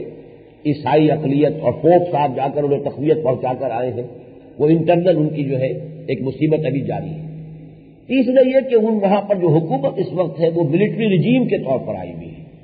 کسی پاپولر موومنٹ کے نتیجے میں وہ حکومت نہیں آئی ہے۔ اگرچہ میں یہ سمجھتا ہوں کہ عالم اسلام میں جتنی بھی ملٹری ریجیمز آئی ہیں ان میں شاید بہترین وہی ہے کہ جو اس وقت سوڈان میں کام کر رہی ہے، لیکن یہ کہ بہرحال ملٹری ریجیم جو ہے وہ تو ملٹری ریجیم ہی رہے گی، اس کو ہم یہ نہیں کہہ سکتے کہ واقعتاً عوام کے اندر اس کی کتنی گہری جڑیں موجود ہیں اور کتنی وہ مستحکم ہے۔ بہرحال ان دو ممالک کے علاوہ لیبیا اور سوڈان، پورا عالم عرب اس وقت پھر میں 3 الفاظ اپنے دہرا رہا ہوں،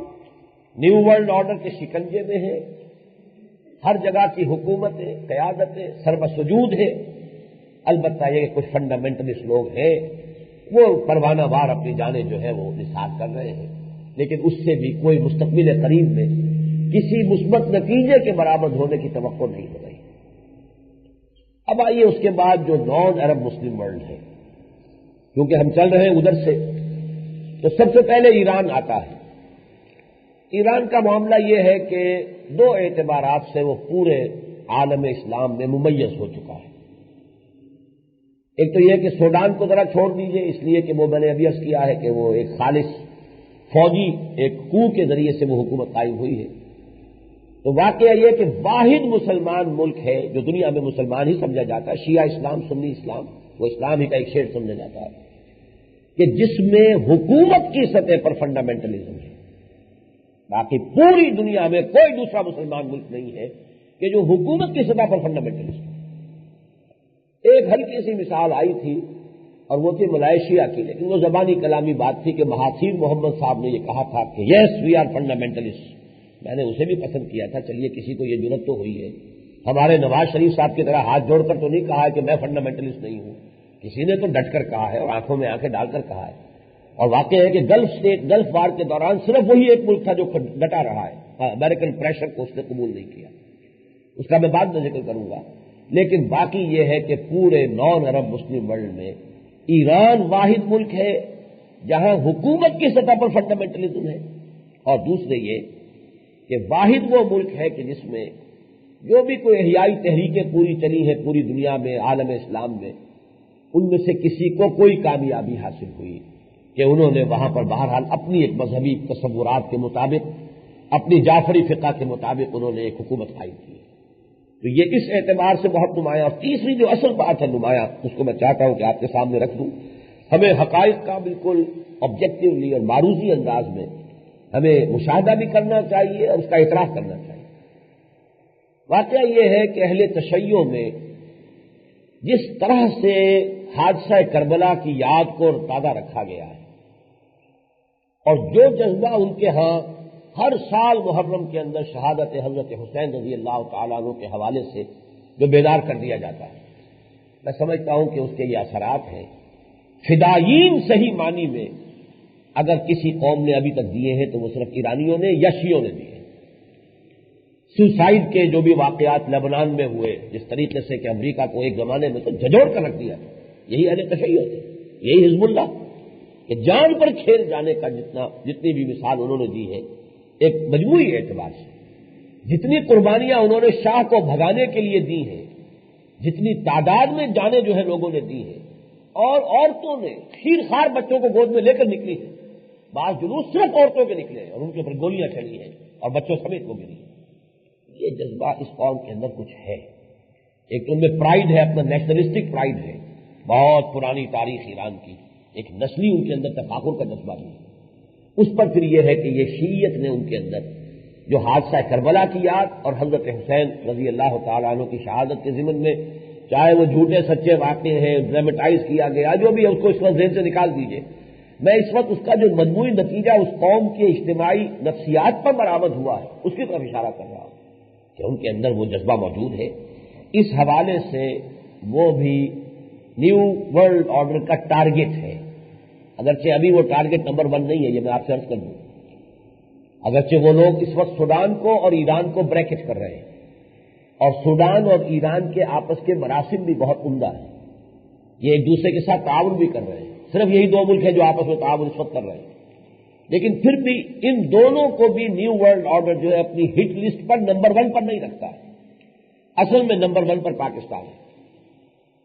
اگرچہ پاکستان کی، اب میں یہ چند باتیں کہہ رہا ہوں تک معلوم ہوگی، اور شاید اس طریقے سے میں کچھ کوشش تو کروں گا کہ الفاظ کچھ گول مول ہوں، زیادہ عریاں حقیقت سامنے نہ آئے۔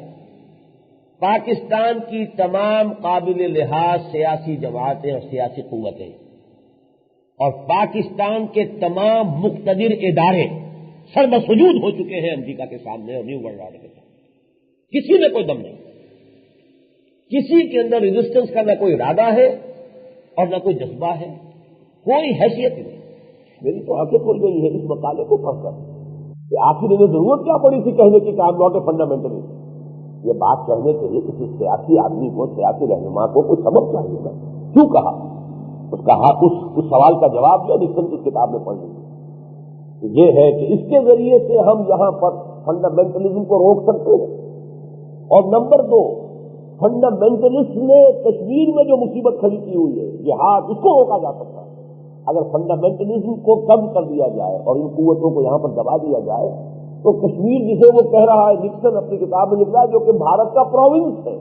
اور وہاں جو اس پروونس، یعنی یہ نہیں کہا گیا کہ وہ ڈسپیوٹڈ ٹیریٹری ہے، وہ علیحدہ مسئلہ ہے، اس کا پروونس ہے، اور اس میں جو بھی مصیبت کھڑی کر دی ہے ان فنڈامنٹلسٹ نے، اس کا علاج ہی یہ ہے کہ پاکستان میں جو لبرلز ہیں ان کی جو ہے پیٹھ ٹھوکی جائے، ان کا ساتھ دیا جائے۔ اب آپ اندازہ کیجئے کہ اگر نواز شریف صاحب ان کی اسکیم میں اس درجے فٹ بیٹھ رہے ہوں تو قیاس کن جو گلستان بن بہارے مرا، پھر پیپلز پارٹی اور بے نظیر صاحبہ جو ہے وہ تو ان سے 10 گنا زیادہ تھے۔ اس لیے کہ وہ تو برملا کہتی ہے کہ یہ اسلامی جو تعزیرات ہیں یہ تو بڑی وحشیانہ ہے، اور اسلام کے یہ جو عورتوں کے بارے میں جو بھی نظام ہے، آئلی نظام کو وہ عزت کرتی ہے، اس اعتبار سے وہ تو اور زیادہ ان کے لیے ایکسیپٹیبل ہے۔ تو بہرحال میں نے یہ پہلی بات کہی ہے پاکستان کے حوالے سے، وہ جان لیجیے کہ تمام اہم سیاسی قوتیں بشمول جملہ مقتدر اداروں کے امریکہ یا نیو ورلڈ آرڈر کے سامنے سربسجود ہے، جیسے کہ پورا عالم عرب۔ نمبر 2، بدقسمتی سے ہماری فوج نے اس وقت اس نیو ورلڈ آرڈر کے پولیس فورس کی حیثیت اختیار کر لی۔ ظاہر بات ہے کہ وہ تو وہی بھیجیں گے جو امریکہ بھیجنا چاہے گا، جہاں اس کی مصلحت ہوگی وہاں بھیجیں گے۔ بوسنیا میں تھوڑی بھیجیں گے، وہ بھیجیں گے صومالیہ میں بھیجیں گے، کہیں اور بھیجیں گے۔ اور چونکہ امریکی کی جان تو بہت قیمتی ہے، چند امریکی مارے گئے اور صومالیہ سے انہوں نے کہا ریٹریٹ، حالانکہ کسی ورلڈ پاور کے لیے اور سول سپریم پاور کے لیے شرم سے ڈوب مرنے کی بات یہ ہے کہ وہ ریٹریٹ کرے اور اپنی فوجوں کو واپس بلائے۔ لیکن جب مرنے کے لیے اور موجود ہیں جنہیں چند ٹکے دے کر مرنے پر آمادہ کیا جا سکتا ہو تو ظاہر بات ہے پھر وہ کیوں؟ چنانچہ نکسن نے اپنی اس گلف وار کے سلسلے میں گنوایا ہے کہ ہمارے کیا نقصانات ہوئے ہیں، شاید 150 یا 154 157 اتنے امریکی کی جانیں ہمیں دینی پڑ گئی وہاں، تو گویا کہ تو بہت بڑا ہمیں نقصان برداشت کرنا پڑا گلف وار میں۔ اس سے بڑی اور کیا قربانی ہو سکتی ہے کہ 100-150 جو ہے امریکی انہوں نے اپنی جانیں دے دی، تو امریکی تو مرنے کے لیے تیار نہیں۔ صدام کی وہ بات غلط نہیں تھی کہ اگر کچھ ڈیڈ باڈی بیگز پہنچنے شروع ہو گئے تو قیامت برپا ہو جائے گی۔ وہ تو امریکہ نے اسٹریٹجی وہ اختیار کی کہ اس کی نوبت ہی نہیں آئی، کہیں دو بدو مقابلے کا تو ابھی کوئی مرحلہ آیا ہی نہیں، اس سے پہلے بھرکس نکال کر رکھ دی اس کی ایئر فورس کی بھی اور اس کی تمام قوتوں کی بھی، ساری جو سپلائی لائنز تھی ان کو ختم کر دیا گیا۔ صورتحال یہ بن چکی ہے ہماری اس وقت بالفعل۔ لیکن اس کے باوجود کیوں ہے ہٹ لسٹ پر پاکستان؟ اب اس کے 2 اسباب ہیں۔ ایک تو یہ کہ یہاں کی مڈل کلاس میں فنڈامنٹلزم ہے، ایک جذبہ بھی ہے، ایک فکر بھی ہے۔ یہ فکر جو ہے جو علامہ اقبال کا دیا ہوا فکر ہے اصلاً، پھر اس فکر کی تعمیل میں جو تحریکیں یہاں اٹھی ہیں ان کا میں نے جائزہ، اب جو دوسری کتاب میری چھپی ہے بر عظیم پاک و ہند میں اسلام کے انقلابی فکر کی تجدید و تعمیل، مجدد جو ہے اس فکر کے میرے نزدیک وہ علامہ اقبال ہے، اگرچہ وہ آدمی میدان کے نہیں تھے، خاص طور پہ مذہبی اس معنی میں شخصیت بھی نہیں تھے، لیکن فکر اسلامی کو اس کی اصل بنیادوں پر دوبارہ استوار کرنے والے، مذہب سے نکال کر دین کا تصور دینے والے علامہ اقبال۔ لیکن پھر بڑے پیمانے پر یہ کام کیا کچھ اور مصنفین نے، جن میں سر فہرست میرے نزدیک مولانا مودودی مرحوم ہیں، انہوں نے اس فکر کو اجاگر کیا ہے، نمایاں کیا، اس میں پھر تحریک شروع کی ہے۔ اس حوالے سے چونکہ یہاں پر ایک تو یہ کہ وہ جذبہ اور فکر دونوں موجود ہے، درمیانی سطح کے اوپر ہے، اور دوسرے یہ کہ سب سے اہم بات یہ ہے کہ یہاں پر ایٹمک ٹیتھ بہرحال دانت جو ہے نکلنے کا امکان تو موجود ہے، چاہے ابھی وہ بچے کے دودھیا دانت ہی ہوں، لیکن دودھ کے دانت آ گئے تو دوسرے اصلی دانت بھی آ سکتے ہیں۔ لہذا یہ ہے اصل مسئلہ جس کی وجہ سے کہ پاکستان ان کی ہٹ لسٹ پر ہے، اور وہ پورا دباؤ، اگرچہ وہ دباؤ میں بعد میں عرض کروں گا جیسے کہ چین کا معاملہ ہے ویسے ہی پاکستان کا بھی ہے کہ وہ اسٹیک اینڈ کیرٹ پالیسی ہے، دباؤ بھی ڈالو اور کچھ لالچ بھی دو، کسی سے کسی طریقے سے انہیں ادھر سے نکال کر اور پوری طریقے سے اپنی گرفت میں لے آؤ۔ بہرحال یہ معاملہ پاکستان کا ہے کہ اگرچہ ہماری دونوں بڑی سیاسی جماعتیں، ہمارے تمام مقتدر حلقے سربسجود ہیں جیسے کہ عالم عرب کے لوگ، لیکن یہ کہ یہاں پر بھی فنڈامنٹلزم، لیکن یہاں فنڈامنٹلزم صرف جذبات کی سطح پر نہیں، فکر کی بنیاد پر، اور خاص طور پر جیسا کہ میں نے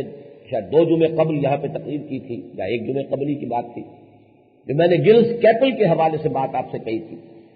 کہ اصل میں جو فنڈامنٹلسٹ ہے وہ جدید تعلیم یافتہ لوگ ہیں، اور وہ قرآن کی طرف رجوع کر لیا انہوں نے، صاف اس نے لکھا ہے، بہت بڑا فرینچ دانشور ہے جس کو سمجھا یہ جا رہا ہے کہ اس وقت وہ فنڈامنٹلزم کے اوپر پوری دنیا میں سب سے بڑی اتھارٹی ہے، اور سب سے زیادہ تو اس کا مطالعہ جو ہے مسلم فنڈامنٹلزم کا ہے، لیکن اس نے ایکسٹینڈ کیا ہے کرسچین فنڈامنٹلزم اور یہودی جوش فنڈامنٹلزم کو بھی اپنا موضوع بنایا ہے۔ اور ایک اور مقالہ آج کل اس کی بڑی دھوم ہے اور وہ ہے کلیش آف سویلائزیشنز۔ اب دنیا میں تصادم جو ہوگا وہ ملکوں یا نیشن سٹیٹس کے درمیان نہیں ہوگا، تہذیبوں کے درمیان ہوگا۔ ہنٹنگٹن صاحب ہے جن کا یہ مقالہ ہے، اس کی بڑی شہرت ہے اس دنیا میں، اس مصنف نے بھی اسی گلز کیپل کا ہی حوالہ دیا ہے کہ مسلم فنڈامنٹلزم کے حوالے سے اس کی بات یہ ہے، گویا کہ وہ ایک اتھارٹی کی حیثیت سے کوٹ کیا جا رہا ہے اس وقت، اور اس نے یہی 2 باتیں کہی ہیں، جدید تعلیم یافتہ ڈاکٹرز، انجینئرز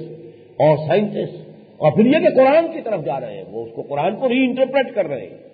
جو ہمارا جو ان مذاہب میں جو آرتھوڈکس علماء کا طبقہ تھا وہ جس انداز میں انٹرپریٹ کر رہے تھے اس سے وہ خطرہ نہیں ہے ویسٹ کو، اس سے اس نیو ورلڈ آرڈر کے لیے کوئی تشویش کی بات ہی نہیں ہے، اس لیے کہ جیسا کہ میں نے ابھی عرض کیا وہ تو مذہب کا تصور ہے، سارا ایمفیسس عبادات کے اوپر ہے، ظواہر کے اوپر ہے، اتباع سنت ہے، لباس میں اتباع سنت، داڑھی میں پانچا جو ہے اونچا ہونا چاہیے، ہاتھ میں مسواک ہونی چاہیے، یہ جو بھی ہوگا تو اس سے انہیں کیا خطرہ ہے؟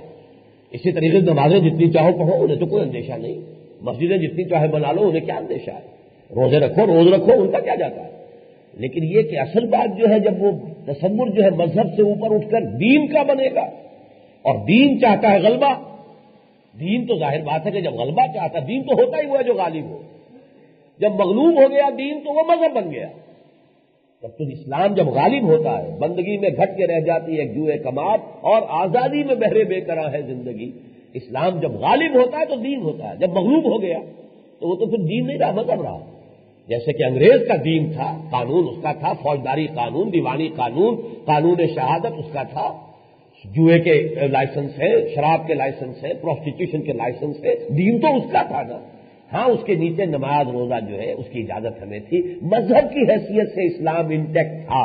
لیکن دین کی حیثیت سے تو اسلام تھا ہی نہیں، اسی لیے اقبال نے جو پھپتی چست کی تھی ایک بہت بڑے عالم دین کے الفاظ پر کہ ہمیں کوئی کام ایسا نہیں کرنا چاہیے جس سے کہ ہمارے جو حکمران ہیں یعنی انگریز انہیں کوئی تشویش ہو، اس لیے کہ ان کا بہت بڑا احسان ہم پر یہ کہ انہوں نے ہمیں مذہبی آزادی دے رکھی ہے، جس پر کہ علامہ اقبال نے پھر وہ پھپتی چست کی کہ ملا کو جو ہے ہند میں سجدے کی اجازت، ناداں یہ سمجھتا ہے کہ اسلام ہے آزاد، اسلام کا آزاد مذہب کی آزادی ہے۔ اس حوالے سے یہ جان لیجئے کہ اسلام پاکستان میں خاص طور پر اقبال کے اس فکر کے حوالے سے، پھر رجوع القرآن کی جو عظیم تحریک ہے یہاں اس کے حوالے سے، ایک انقلابی فکر جو یہاں پر پروان چڑھ رہا ہے اس کے حوالے سے، اور پھر یہ کہ یہاں پر چونکہ ایٹمک دانت نکلنے کا بہرحال اندیشہ ہے، نکل چکے یا نہیں نکل چکے یہ ایک علیحدہ مسئلہ ہے، لیکن یہ کہ صلاحیت اس نے حاصل کر لی ہے، اس حوالے سے پاکستان کا معاملہ ہے۔ باقی عالم اسلام میں افغانستان ہے وہ تو خود اپنے ہی معاملات میں سرگشتہ اور پریشان ہے، اسی طریقے سے وسطی ایشیا کی ریاستیں ہیں، ان کے لیے تو میں بلکہ حیران کا لفظ استعمال کروں گا، حیران سے ہیں ابھی وہ، کدھر جائیں کدھر دیکھیں کیا کریں کیا نہ کریں، بلکہ واقعہ یہ ہے کہ جیسے ایک نئی تحریک اب اٹھ رہی ہے روس میں، ابھی جو کل کی خبریں تھی اس میں یہ تھا کہ جلوس نکلا ہے ماسکو میں، ڈیمانسٹریشن ہوئی ہے کہ USSR کو دوبارہ اسٹیبلش کیا جائے، اور وہی کمیونسٹ جھنڈا لے کر وہ درانتی اور ہتھوڑے والا ایک جلوس نکلا ہے، بڑی ڈیمانسٹریشن ہوئی ہے، وہ تحریک اگر ذرا بھی آگے بڑھ جائے تو سب سے پہلے جو آمنا اور صدقنا کہیں گے وہ یہی ملک ہے جو نام نہاد اسلامی ملک کہلاتے ہیں، کہ ان کی جس طریقے سے برین واشنگ ہوئی ہے اور ان کا اسلام سے جو تعلق ذہنی منقطع ہوا ہے، اس کی وجہ سے واقعہ یہ ہے کہ ابھی ان کو مسلمان ممالک کی فہرست میں شامل کرنا بھی ذرا دور کی بات ہے، لیکن یہ کہ آئندہ کیا ہوتا ہے، مستقبل میں کیا ہے، یہ بات اور ہے۔ بہرحال یہ کہ دودھ تو وہ دادیاں نانیاں تو ان کی وہی تھی کہ جو مسلمان تھی، اور ان کے کچھ اثرات تو ہوں گے، کچھ ظاہر ہو جائیں گے، لیکن فی الحال تو ہم یہی کہیں گے کہ وہ حیران ہے۔ افغانستان ہے تو سرگشتہ و پریشان ہے، اور وہ جو مسلمان ریاستیں 5 سے لے کے 7 کروڑ تک کی آبادی اس علاقے کی بنتی ہے، وہ گویا کہ حیران ہے۔ ملائیشیا ہے میرے نزدیک بڑا ایک بیدار ملک ہے، بہت عمدہ ملک ہے، لیکن یہ کہ 2 حوالوں سے اس کی بھی اہمیت نہیں رہتی۔ ایک تو بڑی مؤثر مائنورٹی وہاں پر چینیوں کی موجود ہے، چائنیز مائنورٹی بہت مؤثر ہے، اور پھر یہ کہ ملک چھوٹا ہے، اس کے وسائل کم ہیں ان حوالوں سے، لیکن یہ کہ میں یہ سمجھتا ہوں کہ اس وقت عالم اسلام میں ایک کلین ایڈمنسٹریشن، ایک شہروں کے اندر اگر آپ کو نظم اور ضبط نظر آ جائے گا، پاکستان کے حالات کے بالکل برعکس حالات اگر دیکھنے ہوں کسی مسلمان ملک میں تو آپ جا کر ملیشیا میں دیکھ لیں۔ یہاں تو اگر کسی کو دیکھنا ہو کیوس جو ہمارا پوری قومی زندگی میں آ چکا ہے، تو کسی سڑک پر تھوڑی دیر کے لیے کھڑے ہو جائیے، وہ پورا کیوس جو ہے اس کا پورا جو ڈیمونسٹریشن آپ کے سامنے آ جائے، تو معلوم ہوتا کوئی قاعدہ، کوئی قانون، کوئی ٹریفک لاز، کوئی اصول، کوئی یہاں سرے سے ہے ہی نہیں، جس کا داؤ لگ جائے اس کے حوالے سے، بلکہ جو اصول پر چلنے کی کوشش کرے گا مارا جائے گا، مار کھائے گا، اس لیے کہ توقع کوئی کرتا ہی نہیں کہ یہ اصول کے مطابق چلے گا۔ اس حوالے سے جو اصول پر چلے گا اس کو زیادہ نقصان پہنچے گا۔ میں نہیں، یہ معاملہ جو ہے ہماری پوری سیاسی زندگی کا ہے، اس حوالے سے بڑا کنٹراسٹ ہے۔ مجھے بہرحال بہت خوشی ہوئی تھی چند دن جو میں نے وہاں گزارے ہیں، لیکن بہرحال اہمیت نہیں ہے، جب ہم عالمی تناظر میں جب بات کریں تو اہمیت نہیں۔ انڈونیشیا کا حال تو ویسے بھی بہت ہی پتلا ہے، وہاں جس تیزی کے ساتھ کنورشن ہو رہی ہے اور جو اپر ہینڈ عیسائیت کو حاصل ہو چکا ہے، وہ تو یوں سمجھیے کہ وہاں پر شاید یہ تو چونکہ دعویٰ تو یہ ہے، عیسائی مشنریز کے جو اخبارات اور رسالے نکلتے ہیں وہ تو دعویٰ کرتے ہیں کہ یہ 21 سینچری کے آغاز ہی میں انڈونیشیا جو ہے وہ 100% کرسچن ملک بن جائے گا۔ اس تیزی کے ساتھ وہاں کرسچینٹی کی تبدیل ہوئی ہے، بے شمار جزیرے ہیں، بہت بڑے جہاز انہوں نے ان مشنریز نے ایسے بنا رکھے ہیں کہ اس کے اندر ساری بدماشیوں کا، عیاشیوں کا اور ہر طرح کی جو ہے دلچسپیوں کا سامان فراہم کیا ہوا ہے۔ کسی چھوٹے سے جزیرے پہ جا کے لگایا، کچھ عرصے کے لیے جہاز وہاں رہا، وہاں کی آبادی کو عادی بنایا، اور وہاں ان تمام چیزوں کا خوگر بنا کر پھر نام ہی بدلنا ہے نا اس کو، تو عنایت علی کے بجائے عنایت مسیح کر دیا جائے، کیا فرق پڑتا ہے؟ جیسے کچھ مسلمان ہم اس وقت ہیں، بہرحال ویسے مسلمان کے نام کے ساتھ اگر، اور پھر یہ کہ مسیح بہرحال ہمارے نزدیک بھی تو ایک محترم شخصیت کا نام ہے، حضرت مسیح اللہ کے نبی اور رسول تھے، کیا فرق پڑتا ہے؟ بڑی تیزی کے ساتھ کنورشن وہاں ہو رہی ہے، اور جتنی سہولتیں انہیں حاصل ہیں، جو فنڈامنٹلسٹ مسلمان ہے اس کے لیے تو بڑے وہاں پر بڑی پابندیاں ہیں، بڑی سختیاں ہیں۔ اس حوالے سے میں ان تمام ممالک کا اس خاص تذکرہ نہیں کر رہا۔ بہرحال جو بھی نیو ورلڈ آرڈر کے معاملے میں، جو بھی اس وقت کے عالم اسلام کا معاملہ ہے، وہ میں نے آپ کے سامنے اپنا تجزیہ رکھ دیا۔ اب آئیے ایشیا کے کچھ اور ممالک ہیں جن میں سر فہرست چین ہے۔ یہ ابھی تک اس نیو ورلڈ آرڈر کے لیے it's a hard nut to crack, اگرچہ اس کے لیے وہ جو سٹک اینڈ کیرٹ پالیسی ہے وہ سب سے زیادہ شدت کے ساتھ امریکہ نے وہاں استعمال کی ہے۔ چائنا اس وقت، communist China most favoured nation شمار ہوتا ہے امریکہ میں، کہ جو بھی تجارتی مراعات ہیں ان کے اعتبار سے موسٹ فیورڈ نیشن، یہ تو ہے ان کی کیرٹ جو انہوں نے دکھا رہی ہے، لیکن ساتھ ہی ڈنڈا، اور ڈنڈا یہ کہ یہ تمہارے ہاں جو ہے تم نے فلاں کو گرفتار کیوں کر لیا، تم نے فلاں کو کیا کیا، تمہارے جو حقوق جو ہے، جو سول رائٹس کا معاملہ ہے، حقوق کا معاملہ جو ہے اس کو صحیح کرو، ورنہ یہ کہ ہم یہ ساری مراعات ختم کر لیں گے، یہ دھمکیاں بھی ہیں۔ لیکن جو تازہ ترین صورتحال ہے وہ آپ حضرات کے علم میں بھی ہوگی کہ وارن کرسٹوفر صاحب وہاں ہو کر آئے ہیں، لیکن چین نے کھل کر کہا ہے، بلکہ یوں سمجھیے کہ پروٹوکالز کے اعتبار سے تو بڑی ہی، یعنی اگر لفظ استعمال کیا ہے، بدتمیزی کا ثبوت دیا ہے کہ جس وقت الوداع ان کی ہو رہی تھی ایئرپورٹ پر، اس وقت بھی کہا چینی وزیر اعظم نے کہ ہم نے صاف کہہ دیا ہے کہ ہم آپ کی کوئی ڈکٹیشن لینے کے لیے تیار نہیں، اور اگر آپ ہماری مراعات ختم کرتے تو کر دیجیے، لیکن آپ کو بھی نقصان ہوگا کہ آپ کی کنزیومر مارکیٹ جو ہماری اتنی بڑی ہے وہ آپ کے ہاتھ سے نکل جائے گی۔ تو گویا کہ چین جو ہے ابھی کھڑا ہے پوری قوت کے ساتھ، پوری طاقت کے ساتھ، سیلف ایسرشن کے ساتھ، اپنے پورے وجود کے ساتھ. اور یہ جان لیجئے کہ چین بہرحال بہت بڑی طاقت ہے. اب تو وہاں ان کی آبادی جو ہے وہ تو بہت آگے بڑھ چکی. کبھی ماؤ کے زمانے میں وہ صرف 60 کروڑ ہوتے تھے. اس وقت اس نے ایک بات کہی تھی کہ ہمارے 20 کروڑ تو انڈر گراؤنڈ چلے جائیں گے. انہوں نے اتنے لمبے بنا رکھے ہیں معاملات. ایک صاحب مجھے کل بتا رہے تھے، میں نے سنا نہیں ہے لیکن وہ کافی وائڈلی ٹریولڈ آدمی ہے. انہوں نے بتایا کہ ایسی ایسی سرنگیں بھی ان کے ہاں ہیں کہ جہاں 3 دن 3 رات تک ریل چلی جائے گی اور وہ ٹنل میں رہیں گی. اور یہ ماؤ نے کہا کہ ہمارے 20 کروڑ تو انڈر گراؤنڈ چلے جائیں گے، تمہارے کسی ایٹمک حملے اس کا ان پر اثر نہیں ہوگا. 20 کروڑ ہمارا مر جائے گا، ہمارا کچھ نقصان نہیں جاتا. 20 کروڑ مر بھی جائے تو ہم دے دیں گے قربانی. تمہارا ستیہ ناش ہو جائے گا. تمہارے 20 کروڑ جب مریں گے تو تمہارا تو نام و نشان نہیں رہے گا. تم تو ہوئی کل 20 کروڑ، 25 کروڑ کل آبادی ہے یونائٹڈ اسٹیٹس آف امریکہ کی. اور ہمارے پھر بھی 20 کروڑ بچ جائیں گے جو کچھ زخمی ہوں گے، کچھ نیم جان جو ہے وہ درمیان کے ہوں گے، اور ہم تو پھر ریجنریٹ کر لیں گے اپنے آپ کو. تمہارا نام و نشان. یہ جب ایٹمک وار کی باتیں ہو رہی تھی تو اس بارے میں ماؤ کے یہ الفاظ آئے. اب تو بہرحال 60 سے کہیں آگے بڑھ کر دوگنی قوم وہ ہو چکی ہے. اور اگر انہوں نے واقعتاً اس طرح کے وہ انتظامات کیے ہوئے ہیں تو امریکہ سے زیادہ کون واقف ہے ان حالات سے. اس حوالے سے چین جو ہے وہ ایک ایسا ملک ہے کہ جو بہرحال امریکہ کے لیے ابھی وہ ایک ہارڈ نٹ ہے. اس کو کریک کرنا جو ہے وہ اس کے اہم بنیادی جو پالیسی کے جو فیکٹرز ہیں ان میں سے ایک. اس کے ساتھ شمالی کوریا کی بھی آپ نے شاید رات کی خبریں سنی ہو یا آج کے اخبار میں بھی دیکھ لیا ہو کہ آخری دھمکی دی ہے امریکہ نے، اس لیے کہ اس نے اپنے کچھ ایٹمک تنصیبات جو ہے ان کا تو معائنہ کرایا، کچھ سے اس نے انکار کر دیا. اس پر آخری دھمکی آئی ہے تیار ہو جائے پھر. اور تیار کس بات کے لیے ہو جائے کہ جو عالمی برادری ہے اقوام کی یعنی یونائٹڈ نیشن، اس کی طرف سے سینکشنز اور اس کی طرف سے پابندیاں اور اس کے لیے گھیراؤ کا معاملہ جو ہے تمہارا شروع ہو جائے گا. اصل میں یہ فار ایسٹ کا معاملہ جو ہے در حقیقت اس نیو ورلڈ آرڈر کے لیے اگر کوئی چیلنج کی شکل بن سکتا تو وہی ہے. دوسرا یہ کہ جاپان ہے، اگرچہ وہ عسکری قوت نہیں ہے لیکن یہ کہ اقتصادی اور صنعتی سطح پر امریکہ کا مد مقابل کیا، امریکہ کو نیچا دکھا دیا اس نے. اس حوالے سے وہ بھی ایک بہت بڑا ان کے لیے پرابلم ہے. کسی وقت اگر یہ yellow masses of the east جو کبھی ڈی گال نے کہا تھا، اگر کہیں یہ یکجا ہو جائیں، ان کے درمیان کوئی ایک اتحاد پیدا ہو جائے، اس آگے بڑھتے ہوئے سیلاب جو نیو ورلڈ آرڈر کا ہے، جو زائنزم کا ہے، اگر ہو جائے تو واقعہ یہ کہ یہ بہت بڑی طاقت ہے. تیسرے نمبر پر بھارت ہے. بھارت کا معاملہ بھی یہ بنا ہے جہاں تک میں سمجھ پایا ہوں. میں کوئی بہت فارن پالیسی ایکسپرٹ ہونے کا کوئی مدعی نہیں ہوں، مطالعہ ضرور کرتا ہوں اور فکر کرتا ہوں. اور چونکہ میرے سامنے کچھ براڈ جو ہے نقشہ موجود ہے، وہ ہے کتاب و سنت کے حوالے سے. Coming events cast their shadows before. تو جو بھی حالات آنے والے ہیں قرآن اور حدیث کی روح سے اس کا ایک نقشہ میرے ذہن میں موجود ہے. اس حوالے سے بعض چیزوں کو میں ان کے صحیح محل پر اور مقام پر رکھ سکتا ہوں اللہ کے فضل و کرم سے، اور وہ بھی اسی حوالے سے. بھارت کا معاملہ جہاں تک میں سمجھاؤں وہ یہ ہے کہ کشمیر کے مسئلے پر امریکہ کے ذرا سے سٹینس کے بدلنے کے بعد سے بھارت نے اپنا رخ جو ہے تبدیل کر لیا.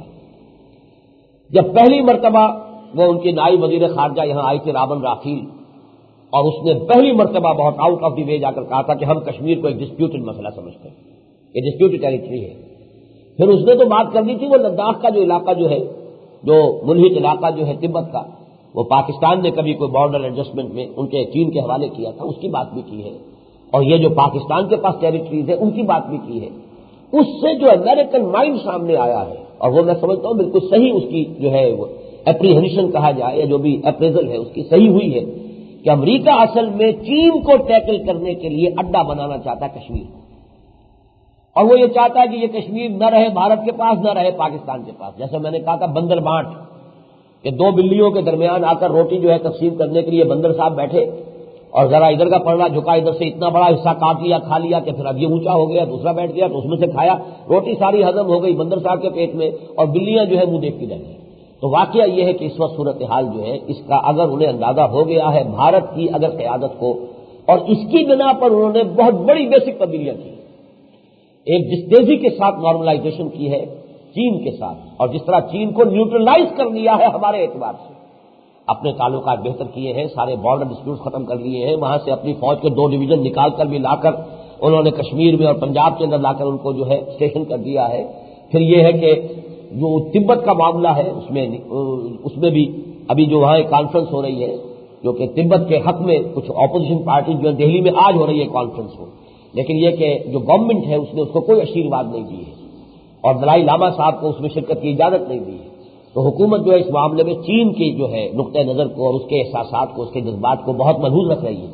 اور پھر سب سے بڑی کامیابی جو اس نے حاصل کی ہے، چائنا جس کی دوستی پر کہ ہمیں فخر تھا، جس پر بڑا اعتماد رہا ہے، ہمیشہ کہا گیا ہے کہ یہ چائنیز اور پاکستانی دوستی جو ہے ہر قسم کے ٹیسٹ سے یہ کامیاب ہو چکی ہے۔ اب چائنا نیوٹرلائز ہو چکا ہے، صاف کہہ چکا ہے کہ یہ معاملہ بائی لیٹرلی طے کیجیے، یہ ہندوستان اور پاکستان کا مسئلہ ہے، اس کو انٹرنیشنلائزیشن جو ہے اس کی صحیح ہے۔ یہ ہے صورتحال بھارت کی بھی، اس نے چین کے ساتھ مفاہمت بھی کی ہے، دوستی بھی کی ہے، اور اسی کا عظیم ترین مظہر جو ہمارے سامنے آیا ہے کشمیر کی جو قرارداد ہماری، جو اس کا برا حشر ہوا ہے۔ میں کسی سیاسی انداز میں بات نہیں کر رہا، نہ موجودہ حکومت کے خلاف کوئی بات کرنا چاہتا ہوں، نہ اپوزیشن کے خلاف یا اپوزیشن کے حق میں کوئی بات کرنا چاہتا ہوں۔ میرے نزدیک تو وہ سبکی پاکستان کی ہوئی ہے، وہ سبکی جو ہے کسی حکومت کی نہیں ہے، پاکستان کی، اور اس میں یقیناً جیسا کہ میں کہہ چکا ہوں کہ یقیناً بھونڈے پن کا اور اناڑی پن کا ثبوت ہماری اس حکومت نے دیا ہے۔ انہیں اندازہ ہونا چاہیے تھا کہ حالات جو ہے بدل گئے ہیں، چائنا کا دورہ کر کے آئی تھی، انہیں اندازہ ہو جانا چاہیے تھا، اس وقت بھی کوئی کلیئر کٹ سٹیٹمنٹ جو ہے چائنا کی طرف سے نہیں آیا تھا، تو آخر اندازہ ہونا چاہیے۔ پھر کسی مسئلے کو اتنا بلڈ اپ کر لینا کہ پھر جو اس کا اینٹی کلائمیکس جو ہے وہ اس طرح کا سامنے آ جائے، تو یہ یقیناً اناڑی پن کا معاملہ تو ہے۔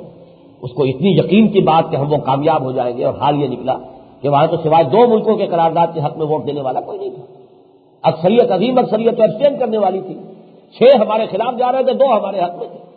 تو گویا کہ وہ تو اس بری طرح کی شکست ہوتی، اور اس کو جو ہے اس وقت بھارت نے اپنی بہت بڑی فتح کی حیثیت سے دنیا میں پیش کیا ہے۔ اور آپ چاہے کسی طریقے سے اس کے لیے جو وزرائے کرام ہیں اور جو بھی بہرحال وہ تو بیگن کے غلام ہے، تھالی کے غلام تو نہیں ہے، انہیں تو بیانات دینے ہی دینے ہیں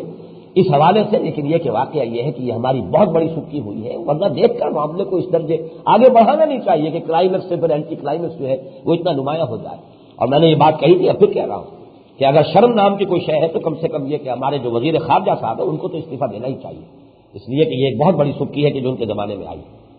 بہرحال یہ ہے وہ حالات۔ میری گفتگو کا ایک حصہ تھا کہ نیو ورلڈ آرڈر ہے کیا، میرے انالیسس میں وہ کیا ہے، اس کے 3 لیولز مختلف۔ پھر دوسرا حصہ کہ اس وقت اس کا ریئیکشن دنیا میں کیا ہے، اس لیے کہ بہرحال وہ ایشیا افریقہ اور بیسیکلی افریقہ کا معاملہ اور ایشیا کا معاملہ بیسیکلی ہے، اس میں عالم اسلام اور پھر یہ فارس کے ممالک۔ اس پس منظر میں اس وقت ہم کہاں کھڑے ہیں؟ سیدھی بات یہ ہے کہ اس کو 2 حصوں میں گفتگو کروں گا کہ فیکٹس آن دی گراؤنڈز کچھ اور ہیں، کچھ اور بھی ہیں جن کو کبھی میں کہا کرتا ہوں آسمانی اشارے ہیں، ماضی اور مستقبل کے بارے میں کچھ پیشین گوئیاں ہیں، ان کے حوالے سے بات، اور ایک بات ہے facts on the ground. Facts on the ground کے اعتبار سے ہم اس وقت آئسولیٹڈ کھڑے ہوئے پوری دنیا میں، کوئی ہمارا ساتھی نہیں، ہمارا سب سے بڑا دوست چین وہ ساتھ چھوڑ گیا، ایران وہ بھی ساتھ چھوڑ گیا، اور اس درجے ہم کارنر ہو چکے ہیں بین الاقوامی سطح پر کہ اب ہمارے آپشنز بڑے لمیٹڈ ہیں۔ ہمارے آپشنز کیا ہیں اس وقت؟ 2 میں سے کوئی ایک راستہ اختیار کرنے پر ہم مجبور ہیں، جو زمینی حقائق ہیں اس کے اعتبار سے۔ ایک تیسرا راستہ ہے دوسرے اعتبار سے، میں بعد میں بیان کروں گا، جو اس وقت کی گیون سچویشن ہے۔ اگر آپ اللہ کو، رسول کو، قرآن کو، دین کو ذرا ایک طرف رکھ دیں اس وقت، جیسا کہ ہم نے رکھا ہوا ہے ہماری زندگی میں، خاص طور پر اجتماعی زندگی میں ان سے کوئی بحث نہیں ہے، وہ تو بحث جو ہے انفرادی زندگیوں میں نماز روزے کی حد تک ہے، اللہ رسول قرآن کی بات جو ہوتی ہے، سنت اور سیرت کی بات وہ تو ہوتی ہے عبادات وغیرہ میں، یہ سنت ہے یا نہیں ہے، یہ سنت ہے، اس کے اوپر بحثیں ہوگی۔ لیکن یہ کہ اجتماعی، قومی، سیاسی سطح پر ان باتوں سے کیا سروکاری کوئی، اس کو علیحدہ رکھ دیجیے تو فیکٹس آن دی گراؤنڈ کے اعتبار سے صرف 2 آپشنز، اور دونوں ہمارے لیے انتہائی خوفناک، گویا کہ ہم ایک مخمصے میں اس وقت مبتلا ہیں، ایک شدید ڈائلیما ہے کہ جو قومی سطح پر، ملکی سطح پر جس سے اس وقت ہم دوچار ہیں۔ ایک راستہ کیا ہے؟ ایک راستہ یہ ہے کہ ایران نے جو تجویز پیش کی ہم اسے قبول کریں، یعنی ایران، پاکستان، بھارت اور چین یہ مل کر ایک بلاک بنے کہ اس نیو ورلڈ آرڈر کو رجسٹ کر سکے، یہ نئے عالمی استعمار کا راستہ بن سکے۔ یہ تجویز بہت معقول، بہت عمدہ، بہت درست، لیکن اس کی جو قیمت ہم سے مانگی جا رہی ہے وہ ہمارے لیے ناقابل قبول ہے۔ وہ قیمت تو یہ مانگی جا رہی ہے کہ کشمیر پر اپنے 46-47 سالہ موقف سے دستبردار ہو جائے، بھول جاؤ یو نے کیا کہا تھا، اس کے ریزولوشنز کیا تھے، اور یہ کہ آپشنز دو ہی ہیں، یا انڈیا یا پاکستان، بھول جاؤ. Be ready for any third option. اور صرف بائی لیٹرل معاملہ جو ہے بھارت اور پاکستان، یا یہ کہ دونوں مل کر کسی کو سازش بنائے، کسی سے مدد لے. ابھی برطانیہ نے بھی کہا ہے، جبکہ نرسمہا راؤ صاحب ابھی تھے وہاں انگلستان کی یاترا پر، تو انگلستان کی طرف سے بھی بات آئی ہے کہ اگر چاہے دونوں تو ہم درمیان میں کچھ آ سکتے ہیں، لیکن بہرحال ان دونوں کے چاہنے پر ہے، ورنہ یہ کہ یہ بیسیکلی یہ بائی لیٹرل ایشو ہے، بھارت اور پاکستان کے درمیان ہے، انہیں آپس میں طے کرنا چاہیے. نمبر 2، اگر اس پروسیس کو آپ شروع کرنا چاہیں، اگر اتنی بڑی قیمت بھی دینے کو تیار ہو جائیں کہ تھرڈ آپشن پر کسی پر بات کرنے کے لیے بھارت سے تیار ہو جائے. اور یہاں میں یاد دلانا چاہتا ہوں، یہ تھرڈ آپشن کی بات ایک زمانے میں سردار قیوم صاحب نے کہی، اگرچہ بعد میں مکر گئے لیکن کہی انہوں نے. ایک زمانے میں نواز شریف صاحب نے کہی، اگرچہ بعد میں مکر گئے. اس کی وجہ کیا ہے کہ ہماری ایک قومی نفسیات ہے، ہماری ایک تاریخ ہے، 47 برس کا جو ہے ایک مزاج بنا ہے. اس میں کسی ایسی بات کو عوام کے حلق سے نیچے اتروانا کوئی آسان کام نہیں ہے. اس حوالے سے ان دونوں کا معاملہ میں صرف ریکارڈ پر لے آیا ہوں کہ تھرڈ آپشن کی بات کی ان دونوں نے. لیکن یہ کہ بہرحال اگر فرض کیجئے تھرڈ آپشن کے لیے بھی تیار ہو جائیں تو بھارت کی اس سے بھی زیادہ کڑوی شرط یہ ہے کہ پہلے کشمیر کے معاملے کو علیحدہ رکھ کر پہلے نارملائزیشن کے لیے دوسری وہ جو 6 ان کی تجاویز آئی ہوئی ہے،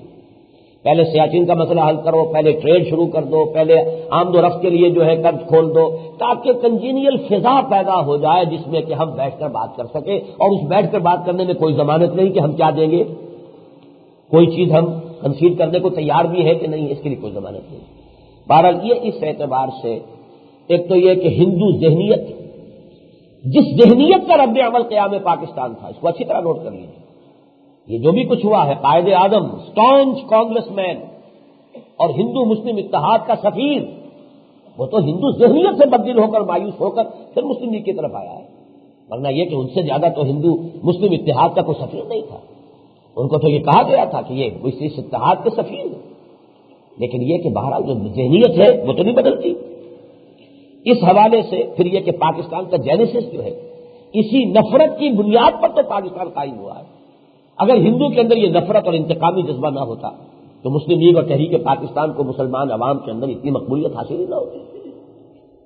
پھر یہ کہ تیسری بات یہ ہے کہ اس قسم کے کسی بھی اقدام کے لیے فرض کیجئے،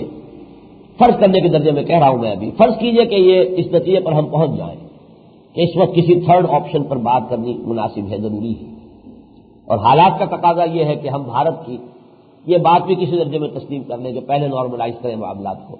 لیکن اسے یہاں کے عوام کے حلق سے اتروائے گا کون؟ کوئی میچور قیادت، اور ایسی قیادت جو واقعتاً قیادت ہو. قیادت تو وہ ہوتی ہے کہ عوام کے دل جو ہے اس کے ساتھ دھڑکتے ہوں، عوام سے وہ اپنی بات کو منوا سکے. قیادت تو اسے کہتے ہیں.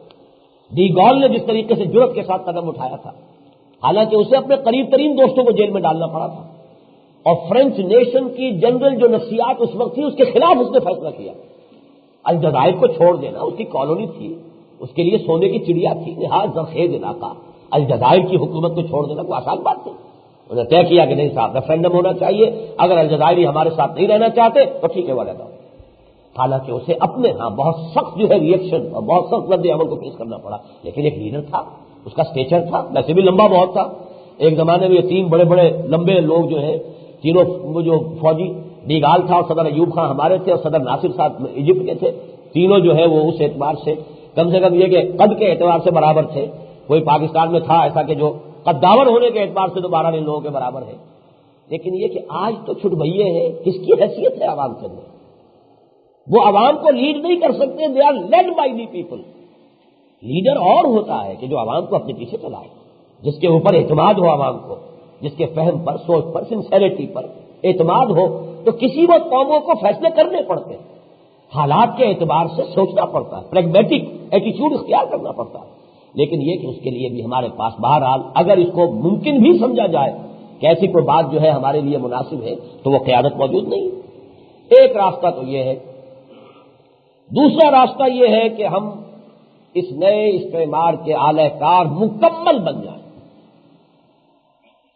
ہماری فوج اس کی ایک پولیس فورس بن جائے. اس کی اسے بڑی ضرورت ہے.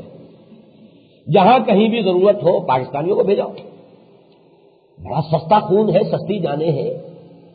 بھرواؤ ان کو. لہذا ایک ہمارے سامنے جو ہے پھر یہ کہ اگر یہ راستہ ہم اختیار کریں، میں صاف صاف کچھ باتیں یاد کرنا چاہ رہا ہوں، اس کے لیے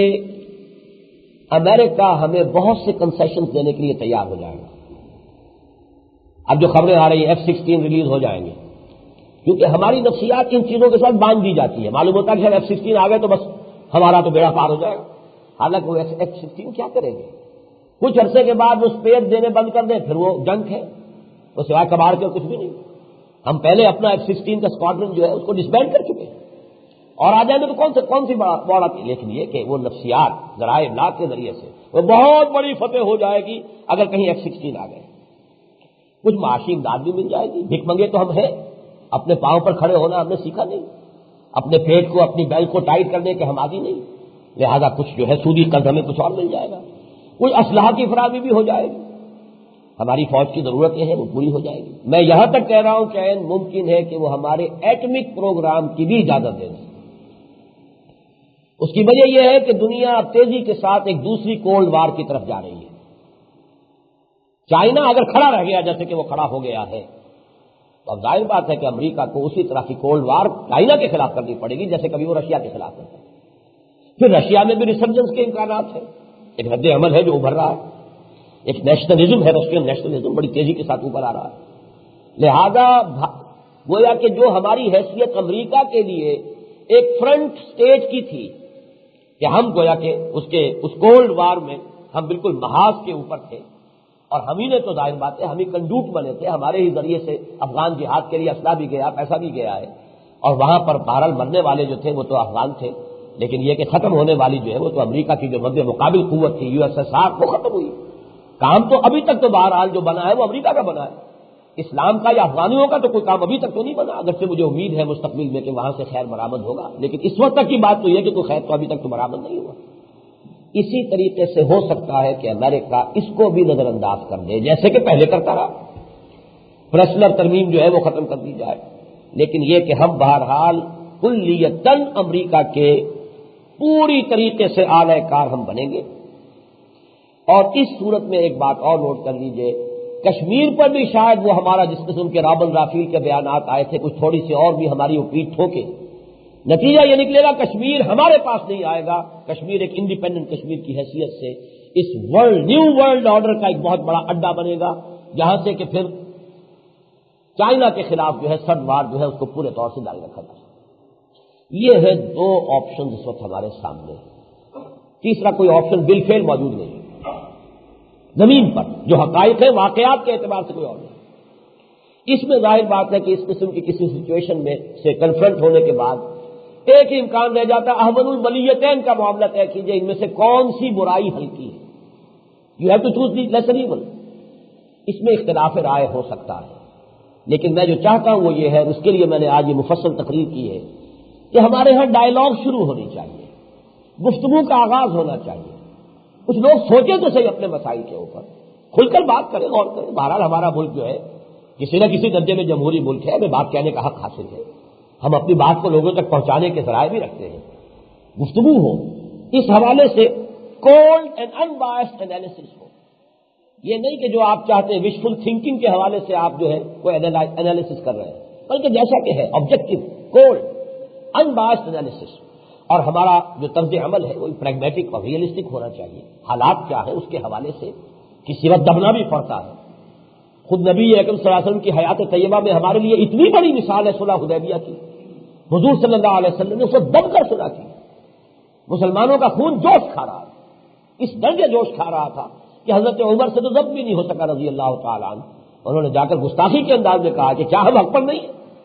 حضور نے مسکراتے ہوئے فرمایا کہ ہاں نہیں ہم حق پر ہیں، تو پھر ہم یہ کیوں اس طرح سے دب کر صلح کر رہے ہیں؟ حضور نے فرمایا میں وہی کر رہا ہوں جو مجھے میرے رب کا حکم ہے، اب خاموش ہو گئے، کیا کریں، اس سے آگے تو رسول مانا ہوا ہے نا، آگے کیا بات کریں۔ لیکن یہ کہ مسلمانوں کے دل اتنے زخمی تھے کہ جب کنکلوڈ ہو گئی یہ ٹریٹی، صلح ہو چکی، لکھی جا چکی شرائط، اور اس کے بعد جب وہ نوجوان آئے ہیں سہیل ابن عمرو کے صاحبزادے ابو جندل جو مسلمان ہو گئے تھے اور انہوں نے زنجیروں میں جکڑ کر گھر میں رکھا ہوا تھا سہیل نے، اور وہی سہیل آئے ہوئے ہیں ساری جو ہے قریش کی طرف سے صلح کی بات چیت کرنے کے لیے،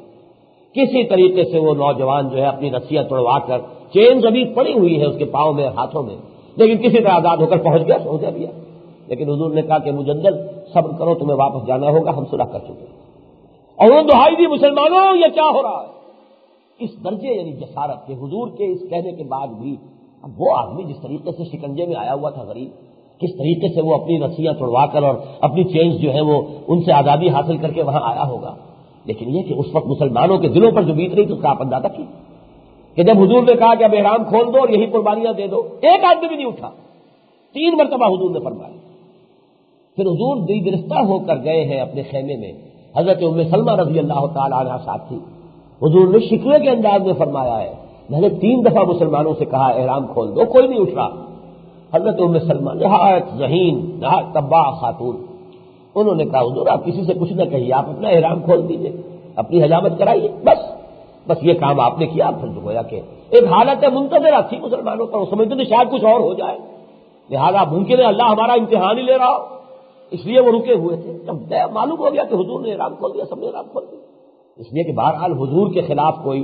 جس کو کہا جاتا ہے کوئی نشوز یا کوئی بغاوت معاذ اللہ ثم معاذ اللہ، وہ تو دلوں میں نہیں تھی۔ لیکن میں نے یہ ساری تفصیل کیوں بتائی ہے؟ کسی وقت دب کر بھی صلح کرنی پڑتی ہے، اور وہی صلح پھر بن جاتی ہے فتح عظیم، انا فتحنا لک فتحا مبینا۔ لیکن یہ کہ اس کے لیے ظاہر بات ہے کہ بڑی ایک میچور گفتگو ہو، غور و فکر ہو، سوچ بچار ہو سکتا ہے کہ ہم اس پر جلدی ہی، اور عین ممکن ہے کہ اگلی ہی جمعے کو، اس لیے کہ آج میں نے جو بیان پڑھا ہے بڑے ہی یعنی کرب کا اظہار ہو رہا ہے نوابزادہ نصر اللہ صاحب کے بیانات سے۔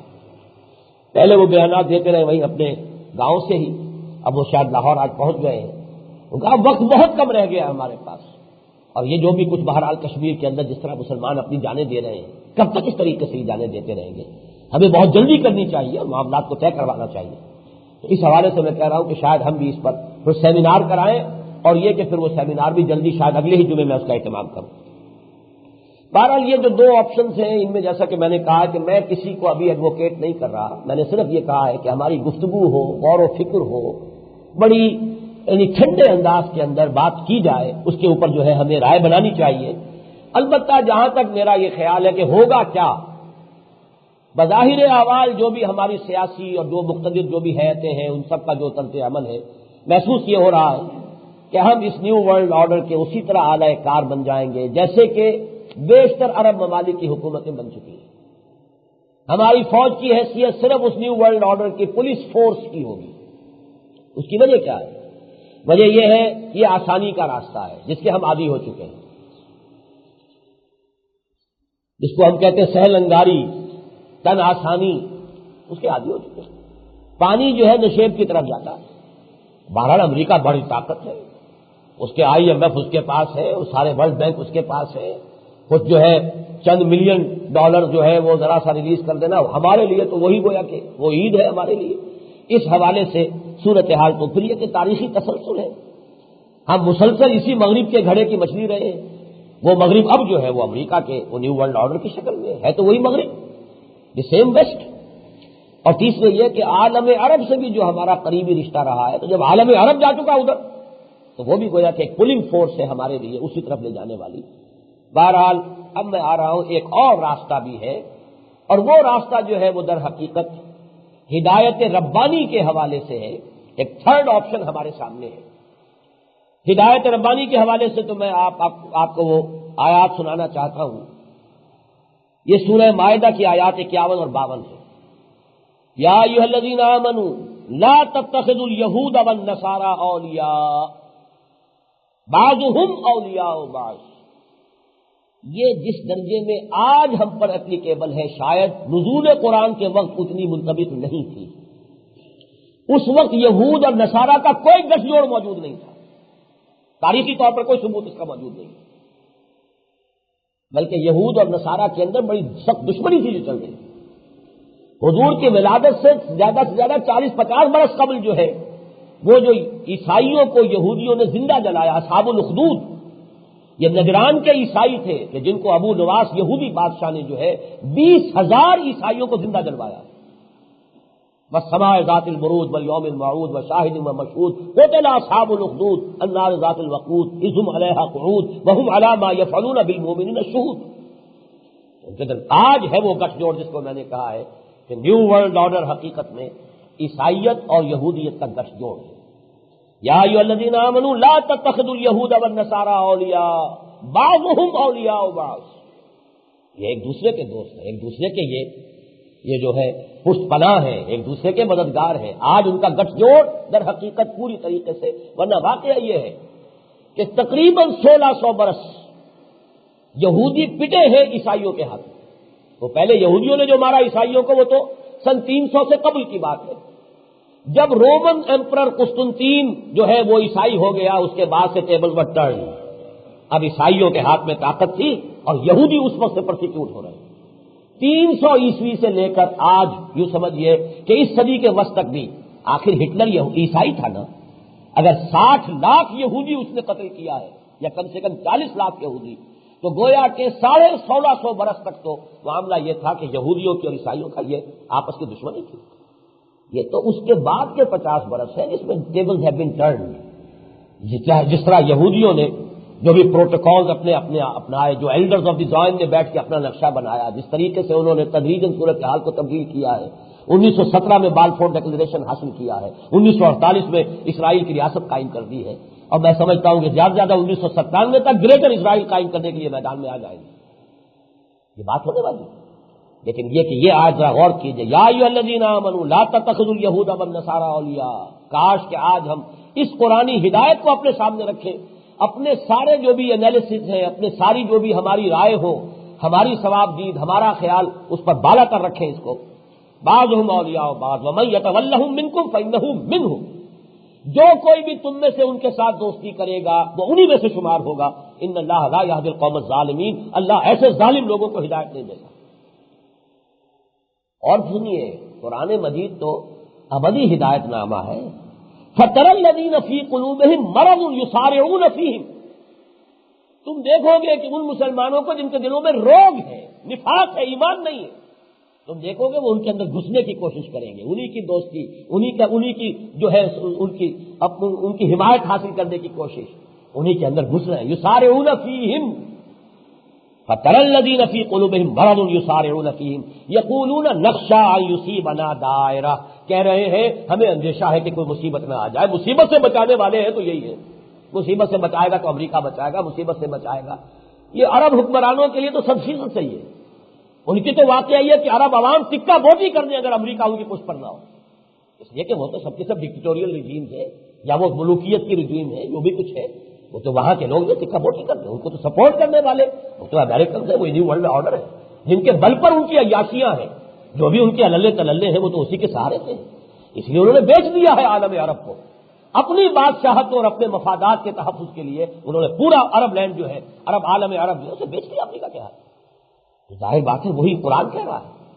فَتَرَى الَّذِينَ فِي قُلُوبِهِم مَرَضٌ، جن کے دلوں میں روگ ہے، نفاق ہے، یسارعون فیہم یقولون نخشیٰ ان یصیبنا دائرہ، ان کا تو اندیشہ یہ ہے کہ ہم پر کوئی مصیبت آ جائے گی۔ مصیبت سے بچنے کی صورت ایک ہی ہے اور وہ یہ ہے کہ یہود اور نصارہ کی کہیں گود میں جاؤ، ان کے اندر گھسو، پناہ ملے گی تو یہاں ملے گی۔ فَعَسَى اللَّهُ أَن يَأْتِيَ بِالْفَتْحِ أَوْ أَمْرٍ مِّنْ عِندِهِ فَيُصْبِحُوا عَلَىٰ مَا أَسَرُّوا فِي أَنفُسِهِمْ نَادِمِينَ، تو ہو سکتا ہے اللہ تعالیٰ کوئی اور فتح، کوئی اور فیصلہ اپنا ایسا کر دے کہ پھر ان لوگوں کو پچھتانا پڑے جو کچھ کہ یہ کر رہے تھے۔ یہ وہی ہے کہ جو آنے والا وقت ہے، کمنگ ایونٹس، جس کا کہ میں نے اپنی اس کتاب میں نقشہ کھینچا ہے کہ جو سابقہ اور موجودہ مسلمان امتوں کا ماضی حال اور مستقبل قریب وہ تو بہت خراب ہے، مستقبل بعید تو در حقیقت اسلام کے غلبے کا دور ہے، عالمی سطح پر نظام خلافت علی منہاج النبوت کے قیام کا دور ہے۔ پھر یہ لوگ جو ہے تاریخ میں رہ جائیں گے، ان کے اوپر لعنتیں بھیجی جائیں گی۔ یہ وہ لوگ تھے کہ جنہوں نے امریکہ اور یہودیوں کے ہاتھوں ان کے اعلی کار بن کر عالم اسلام کو ان کے ہاتھ میں گروی رکھوا دیا۔ پھر معاملہ ہوگا فَعَسَى اللَّهُ أَن يَأْتِيَ بِالْفَتْحِ أَوْ أَمْرٍ مِّنْ عِندِهِ فَيُصْبِحُوا عَلَىٰ مَا أَسَرُّوا فِي أَنفُسِهِمْ نَادِمِينَ۔ بہرحال اس کے حوالے سے سمجھ لیجئے، میں چاہتا ہوں کہ یہ بات مکمل ہو جائے، اس لیے کہ میرے پیش نظر یہ ہے کہ اپنے یہی کیسٹ میں کچھ دانشور حضرات کی خدمت میں بھیجوں گا۔ تو جو بات میں کرنا چاہ رہا ہوں وہ یہ ہے کہ جو تھرڈ رول ہے ہمارے لیے، اس کے لیے ایمان کی ضرورت ہے، یقین کی ضرورت ہے۔ یقین پیدا کرے نادا یقین سے ہاتھ آتی ہے، وہ درویشی کے جس کے سامنے جھکتی ہے پگپوری، وہ ہے کہ جو سورہ بقرہ کی آیت نمبر 120 میں آئی، وَلَن تَرْضَىٰ عَنكَ الْيَهُودُ وَلَا النَّصَارَىٰ حَتَّىٰ تَتَّبِعَ مِلَّتَهُمْ، اے نبی آپ سے ہرگز راضی نہیں ہوں گے نہ یہود نہ نصارہ جب تک کہ آپ ان کی پیروی نہیں کریں۔ قل کہہ دیجئے ان ھدی اللہ ھو الھدی، ہدایت تو صرف اللہ کی ہدایت ہے، میں تمہاری پیروی نہیں کر سکتا، مجھے تو پیروی کرنی ہے اس کتاب کی جو اللہ نے مجھ پر نازل کی ہے۔ اور ذرا سنیے کس قدر سخت الفاظ میں، اصل میں یہ سختی جو ہے ظاہری الفاظ کی، یہ حضور کی طرف نہیں ہے، سنایا جا رہا ہے یہود اور نصارہ کو، بظاہر مخاطب حضور ہے۔ وَلَئِنِ اتَّبَعْتَ أَهْوَاءَهُمْ بَعْدَ الَّذِي جَاءَكَ مِنَ الْعِلْمِ مَا لَكَ مِنَ اللَّهِ مِن وَلِيٍّ وَلَا نَصِيرٍ، اور اے نبی اگر آپ نے ان کی خواہشات کی پیروی کی اس کے بعد کہ آپ کے پاس یہ الہدیٰ آ چکی ہے، تو پھر اللہ سے بچانے والا آپ کو کوئی نہیں ہوگا، اللہ کی پکڑ سے، اللہ کی سزا سے نہ کوئی ولی ہوگا نہ کوئی مددگار ہوگا۔ بہرحال کاش کہ ہم قرآن کو اپنا امام بنائیں اور ان آیات مبارکہ کی روشنی میں ہم اپنے لیے لائے عمل طے کریں۔ وہ لائے عمل کیا ہے؟ در حقیقت اسی قسم کے مواقع قوموں اور ملتوں کی زندگی میں ایسے آتے ہیں جب ہر طرف سے مایوسی ہو جائے تو پھر ایک در تو کھلا ہے نا، پھر آدمی اس در پر دستک دیتا ہے۔ جیسے آپ کہتے ہیں بھائی اب تو سب نے جواب دے دیا، اب تو اللہ ہی سے ہے، مرتے ہوئے آخری وقت تو پھر یہی ہوتا ہے نا۔ آج جب آپ کا ساتھ چین بھی چھوڑ گیا اور ایران بھی چھوڑ گیا، ظاہر بات ہے کہ اور تو بہت دور کی باتیں ہیں، تو اب تو ایک ہی ڈر رہ گیا ہے، اور میں سمجھتا ہوں کہ یہ نہایت سنہری موقع ہے ہمارے لیے، خدا اور خودی دونوں کی بیک وقت باز یافت کا ایک نہایت نادر اور سنہری موقع ہے۔ میں نے جان بوجھ کر یہ الفاظ استعمال کیے، خدا اور خودی، جیسے کہ اقبال نے کہا ہے ہم سے خدا خودی طلب، ہم سے خودی خدا طلب، خدا سے خودی مانگو اور خودی سے خدا مانگو، ان دونوں کا بڑا گہرا رشتہ ہے آپس میں، یہی تو فلسفہ خودی علامہ اقبال کا۔ اس لیے کہ آپ کے علم میں ہوگا سید نذیر نیازی کو جب ڈکٹیشن کروائی ہے علامہ اقبال نے کہ میرے فلسفے کی جڑ بنیاد کیا ہے، تو وہ سورہ حشر کی آیت تھی وَلَا تَكُونُوا كَالَّذِينَ نَسُوا اللَّهَ فَأَنسَاهُمْ أَنفُسَهُمْ أُولَٰئِكَ هُمُ الْفَاسِقُونَ، ان لوگوں کے مانند نہ ہو جاؤ جنہوں نے اپنے آپ کو بھلا دیا تو اللہ نے انہیں اپنے آپ سے غافل کر دیا، جنہوں نے اللہ کو بھلا دیا تو اللہ نے انہیں اپنے آپ سے غافل کر دیا۔ اگر آپ اللہ کو بھلا دیں گے اپنے آپ کو بھی بھول جائیں گے، اللہ کو پہچان لیں گے تو اپنے آپ کو بھی پہچان لیں گے۔ ہم سے خدا خودی طلب، اور اس کا جو کانورس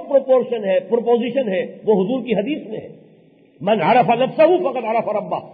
اگر اپنی حقیقت کو پہچان لوگے تو اللہ کو پہچان لوگے، اس لیے کہ تمہاری اصل حقیقت بھی یہ نہیں ہے کہ تم حیوان ہو، تمہاری اصل حقیقت وہ روح ربانی ہے جو تمہارے اندر پھونکی گئی ہے۔ یسألونک عن الروح قل الروح من امر ربی، اگر اپنے آپ کو پہچان لو تو اللہ کو پہچان لوگے۔ ہم سے خدا خودی طلب، ہم سے خودی خدا طلب، گویا کہ نتیجہ کیا ہے؟ اللہ کی جانب رجوع، اسی پر تبتل، اسی کے ساتھ تبتل الیہ تبتیلا، ہر طرف سے کٹ جاؤ، کسی سے کوئی امید نہ رکھو، اللہ سے جڑ جاؤ، اور سارا توکل اسی پر ہو، کسی پر بھروسہ نہیں۔ اب تو جن پہ تکیہ تھا وہی پتے ہوا دینے لگے، اب بھی اگر نہیں اللہ کے ہاں آئے تو پھر کب آؤ گے؟ کسی سے بھی اب تو کوئی امید نہیں رہی۔ اور یہی در حقیقت رمضان مبارک کا اصل پروگرام اور حاصل ہے۔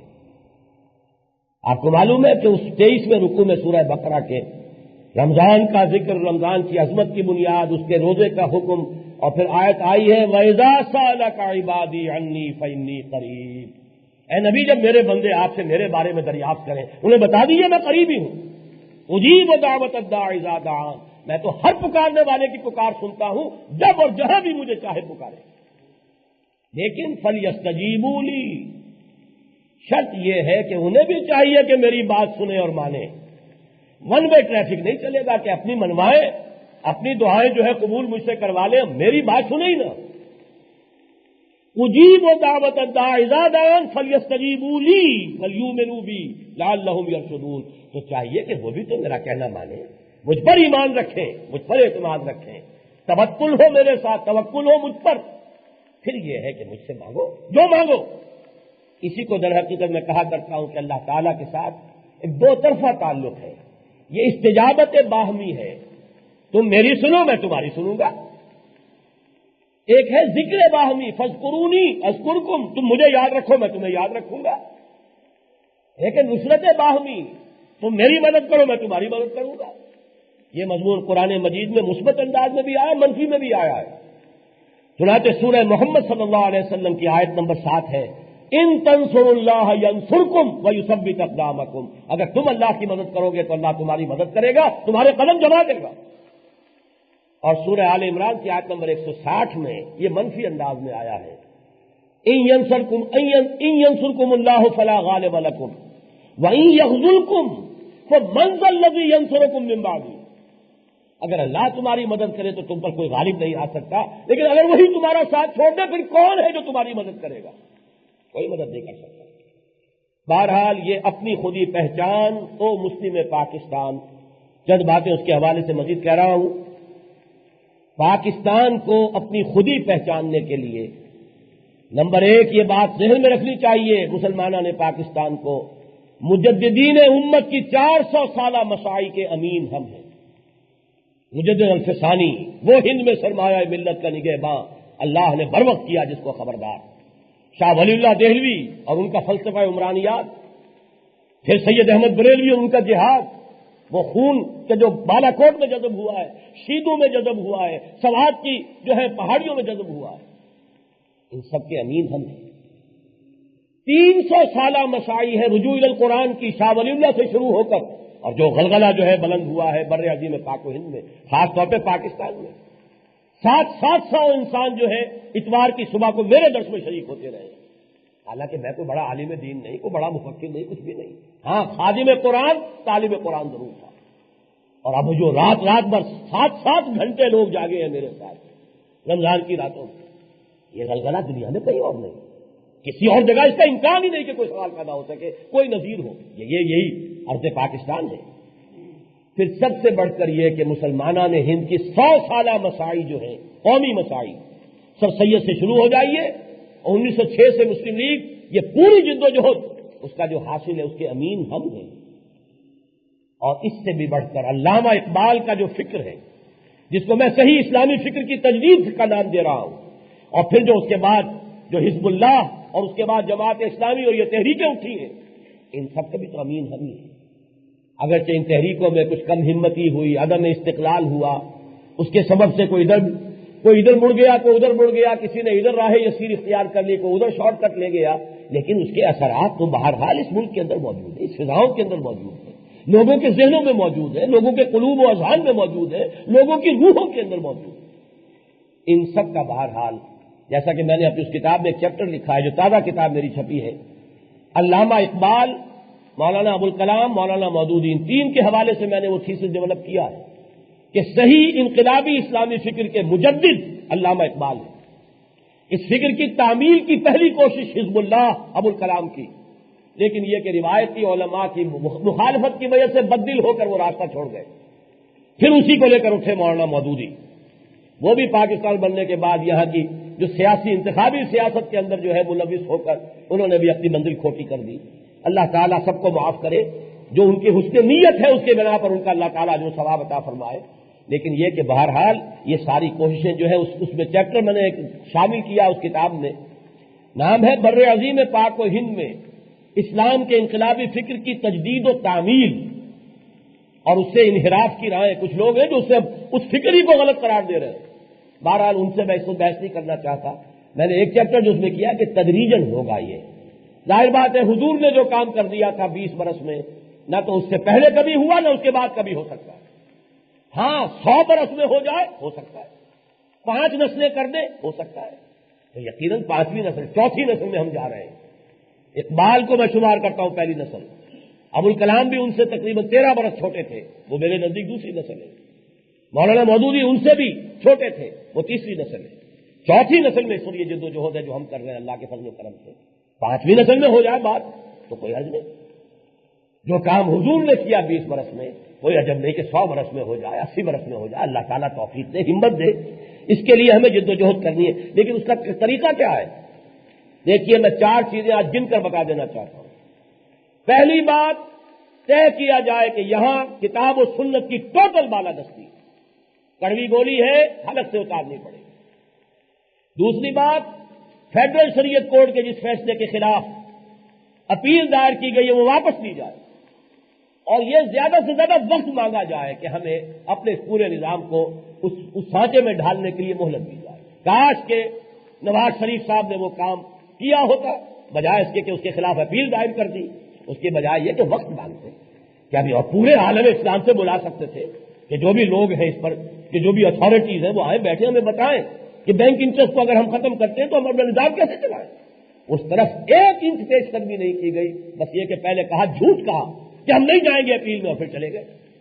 ایسے سیاسی لیڈروں سے آپ کیا توقع کر سکتے ہیں جو ایک بات ڈنکے کی چوٹ کہتے ہیں کہ ہم اپیل نہیں کریں گے اور پھر اپیل کر گئے؟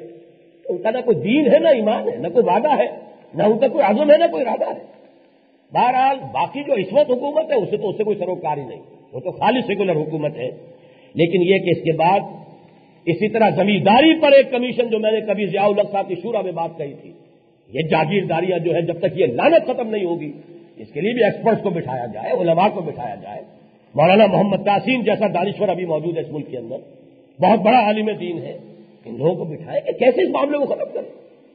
اور چوتھی بات یہ کہ عوامی فوج اٹھائی جائے یہاں پر۔ یہ صرف ایک فوج جو ہے ہماری،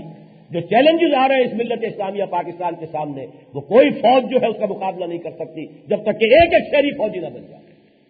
تو raise a people's army that is a must. اگر ہمیں واقعتاً وہ اپنے پاؤں پر کھڑے ہو کر اپنا موقف لے کر اور ڈٹ کر کوئی بات کرنی ہے تو ان چار باتوں کے سوا کوئی راستہ ہمارے لیے موجود نہیں ہے۔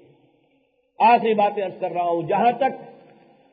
ہمارے موجودہ سیاستدان، چاہے وہ ان پاور ہو چاہے اپوزیشن ہو، مجھے ان سے کوئی توقع نہیں، کسی سے بھی، نہ ادھر سے نہ ادھر سے۔